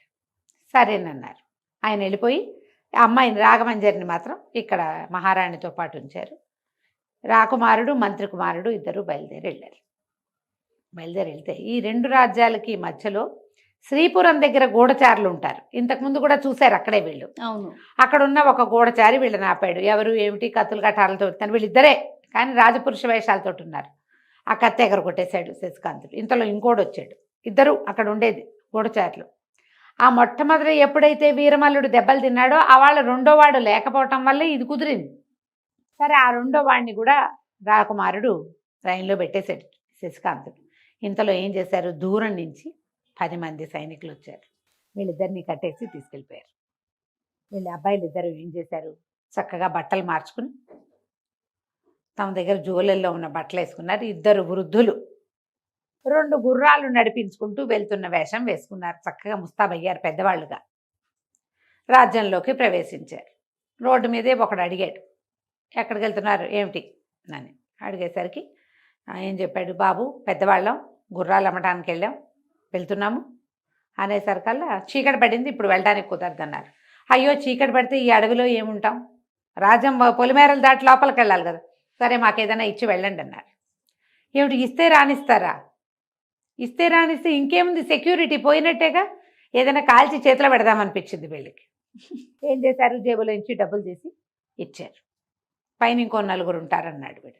మీ అందరికీ ఇస్తూ పోతే మా వ్యాపారం ఏముందండి, ఇటు అడిగిన వాళ్ళకి ఇస్తూ పోతే కష్టము, మేము అంత ఇవ్వలేమంటే సరే తలా 1 రూపాయి ఇవ్వండి మేము చెప్తాం అని చెప్తే అక్కడ కూడా తలా 1 రూపాయి ఇచ్చి లోపలికి ప్రవేశించారు. రాత్రిపూట ప్రవేశం కష్టం. ఓకే. వీళ్ళు ఎప్పుడైతే ప్లాన్ చేసుకుని బయలుదేరారో వీళ్ళకంటే ముందే చిన్న చిన్న గుంపులుగా కొంతమంది సైనికులు వెళ్ళిపోయారు లోపలికి, సామాన్య పౌరుల వేషాలతో. వీళ్ళు లోపలికి వెళ్ళి ఒక పూటకోళ్ళ ఒక సత్రాన్ని, ఒక ఏమంటారు వచ్చి వెళ్ళి ఉండడానికి వీలుగా, ఇప్పుడు చౌల్ట్రీస్ ఉంటాయి కదా రాజుగారు నిర్మించింది, అక్కడికి వెళ్ళారు. 2 పెద్దన్న అప్పన్న శివన్న ఇలాంటి 2 పాత పేర్లు చెప్పారు. 2 పెద్దవాళ్ళు వీళ్ళలా కనిపిస్తున్నారు కదా, నడి వయసు వాళ్ళలాగా కనపడుతున్నారు. చెప్పేసరికల్లా ఆయన ఏమన్నాడు, బాబు సత్రం లోపల ఉండాలంటే మీరు డబ్బులు చెల్లించాలండి, మీ వల్ల కాదనుకుంటే బయట వరండాలో పడుకోవచ్చు, భోజనం వెనకాల పూటకోళ్ళ ఇల్లు ఉంది, మీరు అక్కడికి వెళ్ళి తినచ్చు, మీరు డబ్బులు ఇస్తే డబ్బిచ్చిన భోజనం, డబ్బులు ఇవ్వకపోతే ఏదో పెట్టగలిగిన ఒక ముద్ద అన్నం, మీరు కావాలంటే వెళ్ళండి. సరే వీళ్ళు ఏం చేశారు, 2 గుర్రాలు తెచ్చారుగా చేరుకోటి, గుర్రాలని కట్టేశారు, గదికి కొంత సొమ్ము చెల్లించారు, లోపల పడుకుంటామని చెప్పి వెనక్కి వెళ్ళి ఆ పూటకోళ్ళ ఇంట్లో భోజనం చేశారు. మంచి భోజనమే చేసి డబ్బులు ఉన్నాయి పట్టుకొచ్చుకున్నారు, ఇటు వచ్చి పడుకున్నారు, శుభ్రంగా నిద్రపోయారు. నిద్రపోయి ఇప్పుడు ఏం చేయాలి, మెల్లిగా అటు ఇటు చూడడం మొదలుపెట్టారు ఊళ్ళో. దీనికి ఒక సిస్టమ్ ప్రకారం నడుస్తుంది ఆ కాంబోజ రాజ్యంలో. ప్రతి రోజు విడిచి రోజు ఒక్కొక్క గ్రామం వైపు ఒక దండు వెళ్తుంది సైనికులు. ఈ వెళ్ళి పన్నులు వసూలు చేసుకొస్తారు. ఈ సిటీలో పన్నులు వసూలు చేసే సిస్టమ్ వేరు, వీళ్ళే వెళ్ళి డబ్బులు కట్టి రావాలి, వీళ్ళ కోసం ఎవరు రారు. డబ్బులు కట్టారా లేదా మాత్రం కనుక్కోవడానికి మాత్రమే వస్తారు, కానీ వీళ్ళ ఎవరి డబ్బులు వాళ్ళే పట్టుకుపోతారు. ఊళ్ళకి మాత్రం దండుగా వెళ్తారు. వెళ్ళి ఊళ్ళో ఒక చోట దండు విడిసి మేము పన్నులు వసూలు చేయడానికి వచ్చాము మహోయ్ అని చెప్తే అప్పుడు పన్నుల తాలూకు సొమ్ము ఒక చోట తీసుకొచ్చి పెడతారు. ప్లాన్ ప్రకారం అవుతుంది. ఇప్పుడు ఏ దండు ఎటు వెళ్తుంది అనేది మెల్లిగా ఒక్కొక్క ప్రశ్న వేసి తెలుసుకున్నారు. ఆ దండు వెళ్ళిన వైపు బయలుదేరారు వీళ్ళిద్దరు. చిన్న ఉత్తరం మొదలుపెట్టారు సత్రంలో, గుర్తుగా ఒక చోట ఎక్కడికి వెళ్తున్నాము అని, అంతే. 2 వెళ్ళిపోయారు. వెళ్ళారు, సాయంకాలం దాకా అడవి మాట వేసి కూర్చున్నారు. సాయంత్రం అయ్యేసరికల్లా సొమ్ములు మోసుకుంటూ ఆ దండు జనాలు సైన్యం లోపలికి వస్తుంది. అడవి దాటి ఊళ్ళోకి ప్రవేశించాలి. ఇంకా చివరికి వస్తుందగానగానే ఆపేశారు వీళ్ళిద్దరు. యథాశక్తి యుద్ధం చేశాడు. 15 మందిని మట్టి కరిపించేశారు. వాళ్ళందరూ నేల మీద పడిపోయి ఒక 6-7 తీవ్రమైన దెబ్బలు తగిలి 5-6 కదలలేని స్థితికి వచ్చాక చుట్టుపక్కల నుంచి 10 మంది వచ్చారు.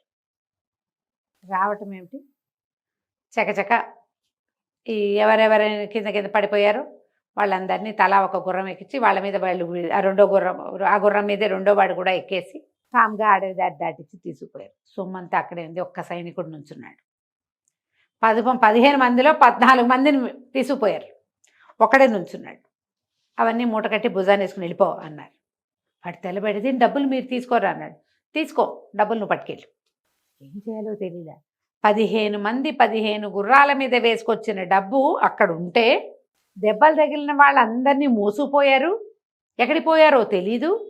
డబ్బేమో వాళ్ళకి అక్కర్లా. ఆ వెళ్ళిన వాళ్ళలో ఒక్కడు కూడా డబ్బు వైపు చూడలేదు. వాళ్ళంతా మోసుకెళ్లే వ్యవహారంలోనే ఉన్నారు. ఇన్ని సంచులు ఉన్నాయి కదా, 15 గుర్రాల సంచుల్ని ఓ 2 గుర్రాల మీద వేశారు. నువ్వు ఓ గుర్రం ఎక్కువ, 2వ గుర్రాన్ని లాక్కెళ్ళు, అప్పచెప్పి ఖజానాలో వేసేసుకొని ఈ డబ్బులు. నువ్వు అట్లా ఏం చేయాలో అర్థం కావట్లేదు. అసలు ఏం జరుగుతుందో అది తెలియటల్లా. సరే, గుర్రాన్ని ఇడుచుకుంటూ పోయాడు. అబ్బాయిలిద్దరు వీళ్ళ దారిని వెళ్ళి వచ్చేసారు. ఆ మర్నాడు ఈ మన పూటకోళ్ళ ఇంటి దగ్గర చాలామంది బీదా బిక్కి జనం ఉంటారు. ఆ ఊళ్ళో చిన్న చిన్న వాళ్ళు, పెద్దవాళ్ళు, కుటుంబం లేని వాళ్ళు, అలాంటి వాళ్ళంతా పూటకోళ్ళ ఇంట్లో మామూలు సాధారణ భోజనం చేస్తారు.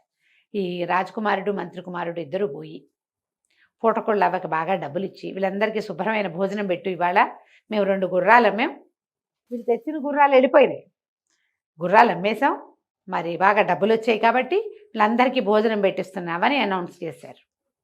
అందరూ తిన్నారు అక్కడ ఉన్నవాళ్ళు. ఒక్కడిట పెట్టినవాడు లేడయ్యా, వ్యాపారస్తుడు, మా వాళ్ళు ఎలాగూ పెట్టరు, నువ్వు పెట్టావు విశేషంగా అని అందరూ బాగా మెచ్చుకున్నారు. ఆ సత్రం గుమాస్తా ఉన్నాడు కదా, వీళ్ళకి మొదట చెప్పాడు, డబ్బులు ఇవ్వండి లోపల రావాలంటే. బాబు నన్ను కూడా పిలవచ్చు కదా అంటే, అది కాదండి మీరంతా ఇలా బీద బిక్కితో తింటారో తినరో అని మిమ్మల్ని పిలవలేదంటే, ఎందుకు తినండి బాబు, అన్నానికి ఏమడ్డాం, తప్పకుండా అవసరం, ఈసారి మీరు విందిచ్చేటప్పుడు మళ్ళీ మమ్మల్ని పిలవాలి అన్నారు. అందరూ చక్కగా భోజనాలు చేశారు. ఇది మొదలు. మళ్ళా 3 రోజుల తర్వాత ఇంకొక దండు ఇంకో వైపు వెళ్ళింది. వీళ్ళు మళ్ళీ ఆ దారి పట్టారు. 14 మందిని చిత కొట్టారు. చేయగలిగినంత యుద్ధం చేసిన వాళ్ళని పెడరెక్కలు విరిచి గుర్రాల మీద పడేసుకుని తీసుకుపోయారు. సొమ్మంతా ఖజానాకి వెళ్ళిపోయింది. సేమ్ ఇక్కడ ఏం చేశారో రెండోసారి అదే చేశారు. రెండోసారి జరిగేసరికి రాజు ఆశ్చర్యపోయాడు. అందరూ కూడారు, వాళ్ళు రాజు, మంత్రి, అందరూ, సైన్యాధ్యక్షుడు, సైనికుళ్ళు. అది చెప్పాడు, వాడు మామూలు వాడు కాదండి, ఆ కుర్రాడు కత్తి తిప్పితే కత్తే కనపడలేదు, 15 మందిని చెండాడేశాడు, అరగంట అయ్యేసరికి మొత్తం అందరం కింద పడిపోయాము, నన్ను ఒక్కనే ఆటే దెబ్బలు కొట్టకుండా ఉంచాడు, ఇవి తీసుకుపోమన్నాడు. మనుషుల్ని ఎందుకు తీసుకెళ్తున్నారు, దొంగతనం అయితే డబ్బు తీసుకెళ్ళాలి. 2 సార్లు 2 14 28 మంది వెళ్ళిపోయారు సైనికులు. వీళ్ళల్లో వీళ్ళందరూ కూడా గట్టివాళ్లే. దీని మీద ఆలోచించడం మొదలుపెట్టారు. ఏ స్ట్రాటజీ తోటి ఇది జరుగుతోందో, మనుషులు ఎందుకు తీసుకెళ్తున్నారు ప్రశ్న. ప్రశ్న. తర్వాత ఏం జరిగిందండి? వీళ్ళు ముగ్గురు మాట్లాడుకుంటున్నారు, రాజుగారు, మంత్రి, సైన్యాధ్యక్షుడు. ఎందుకంటే అతను అందరినీ నమ్మడు, గూఢచారులని వాళ్ళనే నమ్ముతాడు. ఈ మాటల సమయంలో వాకిట్లోకి ఈ కోట ద్వారం దగ్గరికి, లోపల భవనం దగ్గరికి ఒక తెల్లటి గుర్రం వచ్చింది. దాని మీద ఎవరు లేరు. ఈ గుర్రం అటు ఇటు తిరుగుతుండేసరికల్లా ఇక్కడ ఉన్న వాళ్ళు, ఈ సైనికులు దాన్ని పట్టుకున్నారు. పట్టుకుంటే దాని మెడకు ఒక ఉత్తరం ఉంది. అది రాజుగారి కోసమని రాయబడి ఉంది. ఆశ్చర్యపోయారు. ఎవరో పంపారు. కబుక్కన ఆ ఉత్తరాన్ని ఊడదీసి లోపలికి పట్టుకెళ్ళారు. లోపలికి పట్టుకెళ్తే ఈ డిండిం భట్టు గారు, కిరీటి అని ఇంకొక మంత్రి, వీళ్ళంతా కూర్చొని మాట్లాడుకుంటున్నారు కదా. ఇచ్చేసారు కదా, ఏమిటో ఉత్తరం వచ్చింది, చదవమన్నారు. ఆ ఉత్తరం తీసి చదివితే అందులో రాజును ముందు తిట్టారు. నువ్వు దౌర్భాగ్యుడివి, దుర్మార్గుడివి, నువ్వు ఎక్కువ కాలం రాజుగా ఉండవు. అది ఎర్రటి అక్షరాలతో రాయబడి ఉంది, నెత్తురుతోటి, ఎరుపు, ఓ పెద్ద ఇది ఇట్లా చుట్టబడి ఉంది. నువ్వు ప్రజల మాన ప్రాణాలు హరిస్తున్నావు, ప్రజలు ప్రజా సంక్షేమం నీ దృష్టిలో లేనే లేదు. ఒక 30 మంది ఆ స్త్రీలను పెళ్లి చేసుకోవటం ఒకటే నీ తాలూకు జీవితాశయంగా కనపడుతోంది. చనిపోయిన రాణుల ఉసురుతో పాటు బతికున్న రాణుల ఉసురు కూడా పోసుకుంటున్నావు. స్త్రీల ఉసురు పోసుకున్నవాడు బాగుపడినట్టు ప్రపంచంలో ఎక్కడా లేదు, చరిత్రలో లేదు. నువ్వు ఈ పైగా ప్రజల్ని కూడా, ఇప్పుడు నువ్వు ఇలా ఏదో వేషం వేయటం కోసం ప్రజల దగ్గర నుంచి సొమ్ము వసూలు చేస్తున్నావు. ప్రజలకు కావాల్సిన ఏ వెసులుబాటు నువ్వు ఇవ్వటలేదు. రైతులు నిరుపేదలైపోతున్నారు. బడుగు బాధిత వర్గాలకి బాధకుడుగానే నువ్వు తయారయ్యావు. నువ్వు ఎక్కువ కాలం రాజుగా ఉండవు. నీ అంతు చూడ్డానికే నేను నీ రాజ్యంలో అడుగుపెట్టాను. కాసుకో, నీ చెర నుంచి నీ రాజ్యాన్ని, నీ రాణుల్ని విడిపిస్తాను నేను. బస్తీమే సవాల్ అని రాయబడి ఉంది. వేగు చుక్క, ఇట్లు వేగు చుక్క. ఆ కిరీటి అదంతా చదివాడు. రాజుగారు ఏం చేశాడు, ఎప్పుడైతే రాజును ఖబర్దార్ అంటున్నారో సైనికుల్ని పంపించేశాడు. వీళ్ళే చదువుకున్నారు ఉత్తరం. ఆ ఉత్తరాన్ని డిండిం భట్టు చేతిలో పెట్టారు. ఇదేమిటండి, వీడెవడండి మన నెత్తి మీదకి, వేగు చుక్క అంటే ఏమిటంటే, వేగు చుక్క అంటే శుభం, అదృష్టాన్ని తెస్తుంది వేగు చుక్క. ఎవడికి అదృష్టం అండి, నాకు అదృష్టం కాదు, నా రాణుల్ని రక్షిస్తాను, రాజ్యాన్ని రక్షిస్తాను అంటున్నాడు. ఎవడు వీడు, ఊళ్ళోవాడా బయటవాడా? ఒకవేళ వీరమల్లుడు ఖాళీ అంటే వాడు అదృశ్యం అవడానికి వీడేమైనా కారణమా అంటే, లేదు, వీరమల్లుడు అదృశ్యం నాటికి ఇలాంటిదేం లేదు సంకేతం. ఇప్పుడు ఈ ఉత్తరం ఎప్పుడొచ్చింది మనకి, మన సైనికులు కప్పం వసూలు చేసుకోవడానికి వెళ్ళినప్పుడు జరిగింది మొదటిది. రెండోసారి అక్కడ ఏదో కాకతాళీయంగా జరిగి ఉండొచ్చు. కరెక్ట్గా కప్పం వసూలు చేసి తిరిగి వచ్చే రోడ్డు మీద నుంచున్నారంటే వాళ్ళకి వార్త తెలుసుకుని నుంచున్నారు. ఈ 2 పనులు చేసి సాక్ష్యంగా అప్పుడు వాళ్ళు కప్పం వసూలు చేసే వాళ్ళు మొత్తం పట్టుకుపోయి డబ్బులు కూడా పట్టుకుపోతే ఏం జరిగిందో, ఎక్కడ జరిగిందో, ఎలా జరిగిందో మనకి ఏనాటికి తెలిసేది కాదు. కానీ వీడేం చేశాడు, తను ఎక్కడ కొట్టాడో అక్కడ నుంచుని డబ్బు మాత్రం మనకి పంపించి మనుషుల్ని తీసుకెళ్ళిపోతున్నానని ఒక సాక్షిని మన దగ్గరికి పంపాడు. వాడి ఉద్దేశం అదే, నీ డబ్బులు అక్కర్లా, నీ మనుషులు కావాలంటున్నాడు. 2 సార్లు చేశాడు. ఇప్పుడు 3వసారి ఉత్తరం రాశాడంటే ఇలాగే మనుషుల్ని మాయం చేస్తానని చెప్తున్నాడు. కాబట్టి ఇప్పుడు ఇది వేరేగా ఆలోచించాలి. ఆయన ఉత్తరం అంతా చూస్తే అన్ని గుండ్రటి అక్షరాలు. ఇది ఎవరో మంత్రి రాసిన అక్షరం. ఇది ఈ అక్షరము మంత్రులు రాసిన అక్షరాలు. ఎవడో కుర్రాడు, ఎవడో ఒక ఏమంటారు ఏరాగేరావాడు, రాబిన్ హుడ్ రాసింది కాదు ఇది. వీడు చదువుకున్నవాడు, తెలివిగలవాడు. అక్షరాలన్నీ గుండ్రగా ఒకే సైజులో ఉన్నాయి. అంటే మంత్రిత్వం నేర్పేవాడు, మంత్రిత్వం నేర్చుకున్నవాడు ఎవడో రాశాడు ఈ ఉత్తరం. గ్రాఫాలజీ ఉంటుంది కదా, అది రాసింది చూస్తేనే వీడు ఏ క్యాడర్కి చెందినవాడు అనేది తెలిసిపోతుంది. ఖచ్చితంగా వీడొక మంత్రి అంటే వీడికి రాజు ఇంకొకడు ఉండాలి. ఎంత గెస్ చేశారో ఇంకొకడు ఉన్నాడు ఎవడో. సరే చూద్దాం ఏం జరుగుతుందో చూద్దాం. ఈ లోపల పహరాగా ఇద్దాం. ఇంతలో ఏం చెయ్యొచ్చు మనం, ఈ వేగు చుక్క అని పేరు పెట్టుకున్నాడుగా, వేగు చుక్కని పట్టించిన వాడికి ₹1,00,000 బహుమానం.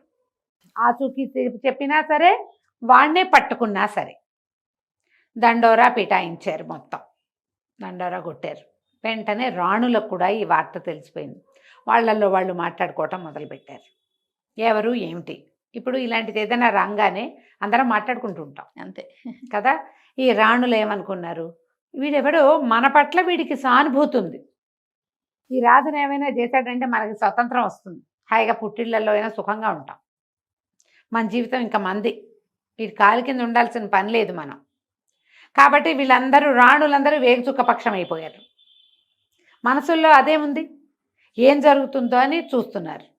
ఇక ఊళ్ళో చెప్పుకోవటం మొదలుపెట్టారు. రహస్యం ఎన్నాళ్ళు దాగుతుంది, 2 సార్లు మనుషులు లాక్కుపోయారు, డబ్బు వదిలేశారు అనేది చిలవల పలవలుగా రకరకాల మాటలు వచ్చినాయి. వేగుచుక్క కుటుంబాన్ని మన రాజు నాశనం చేసి ఉంటాడు, అతను ఎంత బతిమలాడినా ఈయన వదిలిపెట్టి ఉంటాడు, ఆయన అలాంటి వాడే, అందుకే వాడు పగ తెచ్చుకుంటున్నాడు అని ఇలాంటి కొత్తవి పుట్టించారు. ఊళ్ళో వాళ్ళు మాట్లాడుకునే మాటల్లో బోల్డన్ మంది ₹1,00,000 కావాలని ఉంది కొంతమందికి. కానీ పెద్దవాళ్ళంతా ఏమంటారు, ఒరే వీడు పోతాడు రా నాయన, ఎవడో ఒకడు రావాలనుకున్నావు, వాడు వీడే అయ్యి ఉంటాడు, ఈ రాజు పోతే మన ప్రాణం హాయిగా ఉంటుంది, ఇప్పుడు మనకేం ఇబ్బంది లేదు. కానీ మన ఊళ్ళో ఉన్న బక్క రైతులంతా చచ్చిపోవటల్లా, ఆడపిల్లల్ని దాచుకోలేక వస్తున్నామా? ఈ ఉన్న 30 మంది రాణుల్లో ఎవరు ఏ దుశ్చర్యకి పాల్పడ్డా రాజు దాన్ని చంపేస్తాడు, తర్వాత రోడ్డెక్కుతాడు.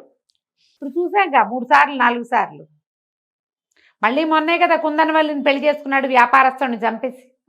కాబట్టి ఈ 1,00,000కి ఆశపడి వాడెవడో ఆనుపాను తీద్దామన్న ఆలోచన చేయకూడదు. వీడు రాజుకి ఏ రకంగా శాస్తి చేస్తాడో చూడాలి. ఇంతలో సాముగారిడీలు చేస్తున్న 40 మందిని ఒకే దెబ్బకి ఎత్తుకుపోయారని తెలిసింది. ఇవి నేర్చుకుంటారుగా వీళ్ళంతా. అవునవును, మన ప్రాక్టీస్ చేస్తారు జిమ్లో, నేటివ్ జిమ్లు. అక్కడ గరిడీలు చేస్తున్న వాళ్ళని పట్టేశారు. 40 మంది ఒక దెబ్బకి పొద్దున వెళ్ళారు, సాయంత్రానికి ఎవరు లేరు అక్కడ, మొత్తం అంతా వెళ్ళిపోయారు ఎక్కడికో. వాళ్ళని వీళ్ళే ఎవరో తీసుకుపోయారు. ఈ తీసుకుపోయింది ఎవరో ఎట్లా తీసుకెళ్తున్నారో కూడా తెలియటల్లా. దీనికి 3 దారులు ఉన్నాయి ఆ దేశానికి, ఆ రాజ్యానికి. 3 దారులలోనూ అడవులు ఉన్నాయి. అడవుల్లో ప్రతి అడవిలోనూ గూఢచారులు ఉంటారు అంచెల వారీగా. వాళ్ళ కళ్ళు వీళ్ళు ఎట్టా కప్పుతున్నారో తెలీదు. ఒక 4-5 రోజులు గడిచాక ఏ అడవిలోనూ గూఢచారనేవాడే లేడు అని తెలిసింది. ఎందుకంటే వాళ్ళు ముందే లేపేశారు, వాళ్ళని పట్టుకుపోయారు ముందే. ఇది ఏం చేయాలో తెలియటల్లా. కానీ ప్రజలు చాలా ఈగర్గా వెయిట్ చేస్తున్నారు. వీళ్ళు ఏం చేశారు, అక్కడి నుంచి సైనికులు మొత్తం ఊరంతా అన్ని సత్రాలు, అన్ని సందులు గొంతులు, కొత్త వాళ్ళు ఎవరైనా వచ్చారా అని వెతకటం మొదలుపెట్టారు. వీళ్ళు ఈ 40 మందిని మాయం చేశాక పూటకోళ్ళమ్మ ఇంటి దగ్గర వంట చేయించారు. వేడి వేడి గారెలు బూరెలు అవి చేయించారు, అందరికీ పంచిపెట్టారు. వేడి గారెలు బూరెలు తింటున్నారు. సైనికులు వచ్చారు.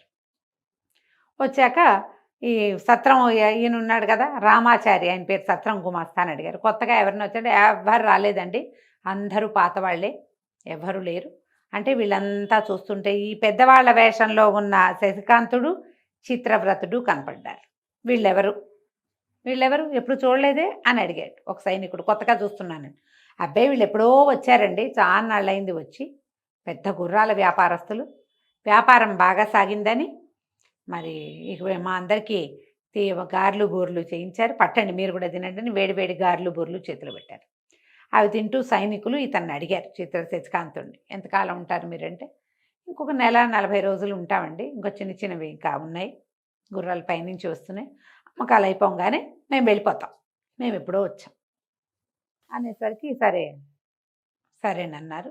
వీళ్ళు ఇప్పుడు రాలేదండి, వాళ్ళు ఎప్పుడో వచ్చారని అందరూ సాక్ష్యం చెప్తారు, అందరూ తిన్నారుగా వీళ్ళు పెట్టినవి, అందుకని వీళ్ళు అసలు కొత్త వాళ్లే కాదని, వీళ్ళు చాలా అద్భుతమైన వ్యక్తులని సాక్ష్యం చెప్పారు. సైనికులు కూడా గారెలు బూరెలు వేడి వేడివి నోట్లో వేసుకుని వెళ్ళిపోయారు.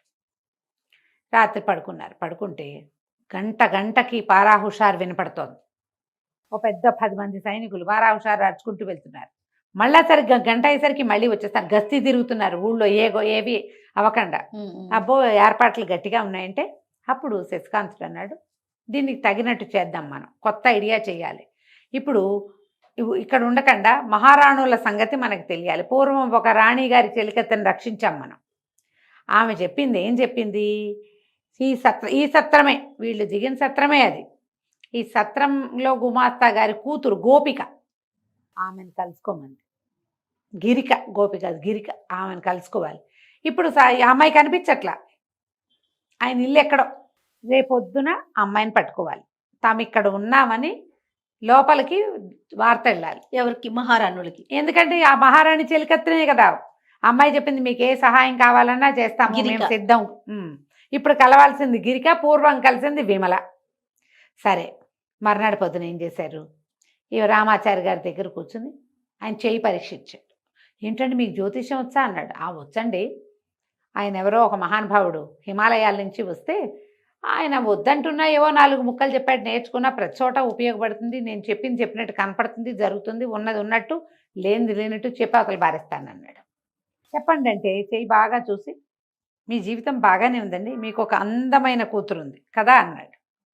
ఆనంగానే కూతురు అందమైంది అనగానే జావగారిపోయాడు ఆయన. అవునండి, నాకు ఒకతే కూతురు ఉంది, మా కూతురు చాలా అందగత్తే, రాజుగారికి కనపడకుండా దాచిపెట్టుకుంటున్నామండి అన్నాడు.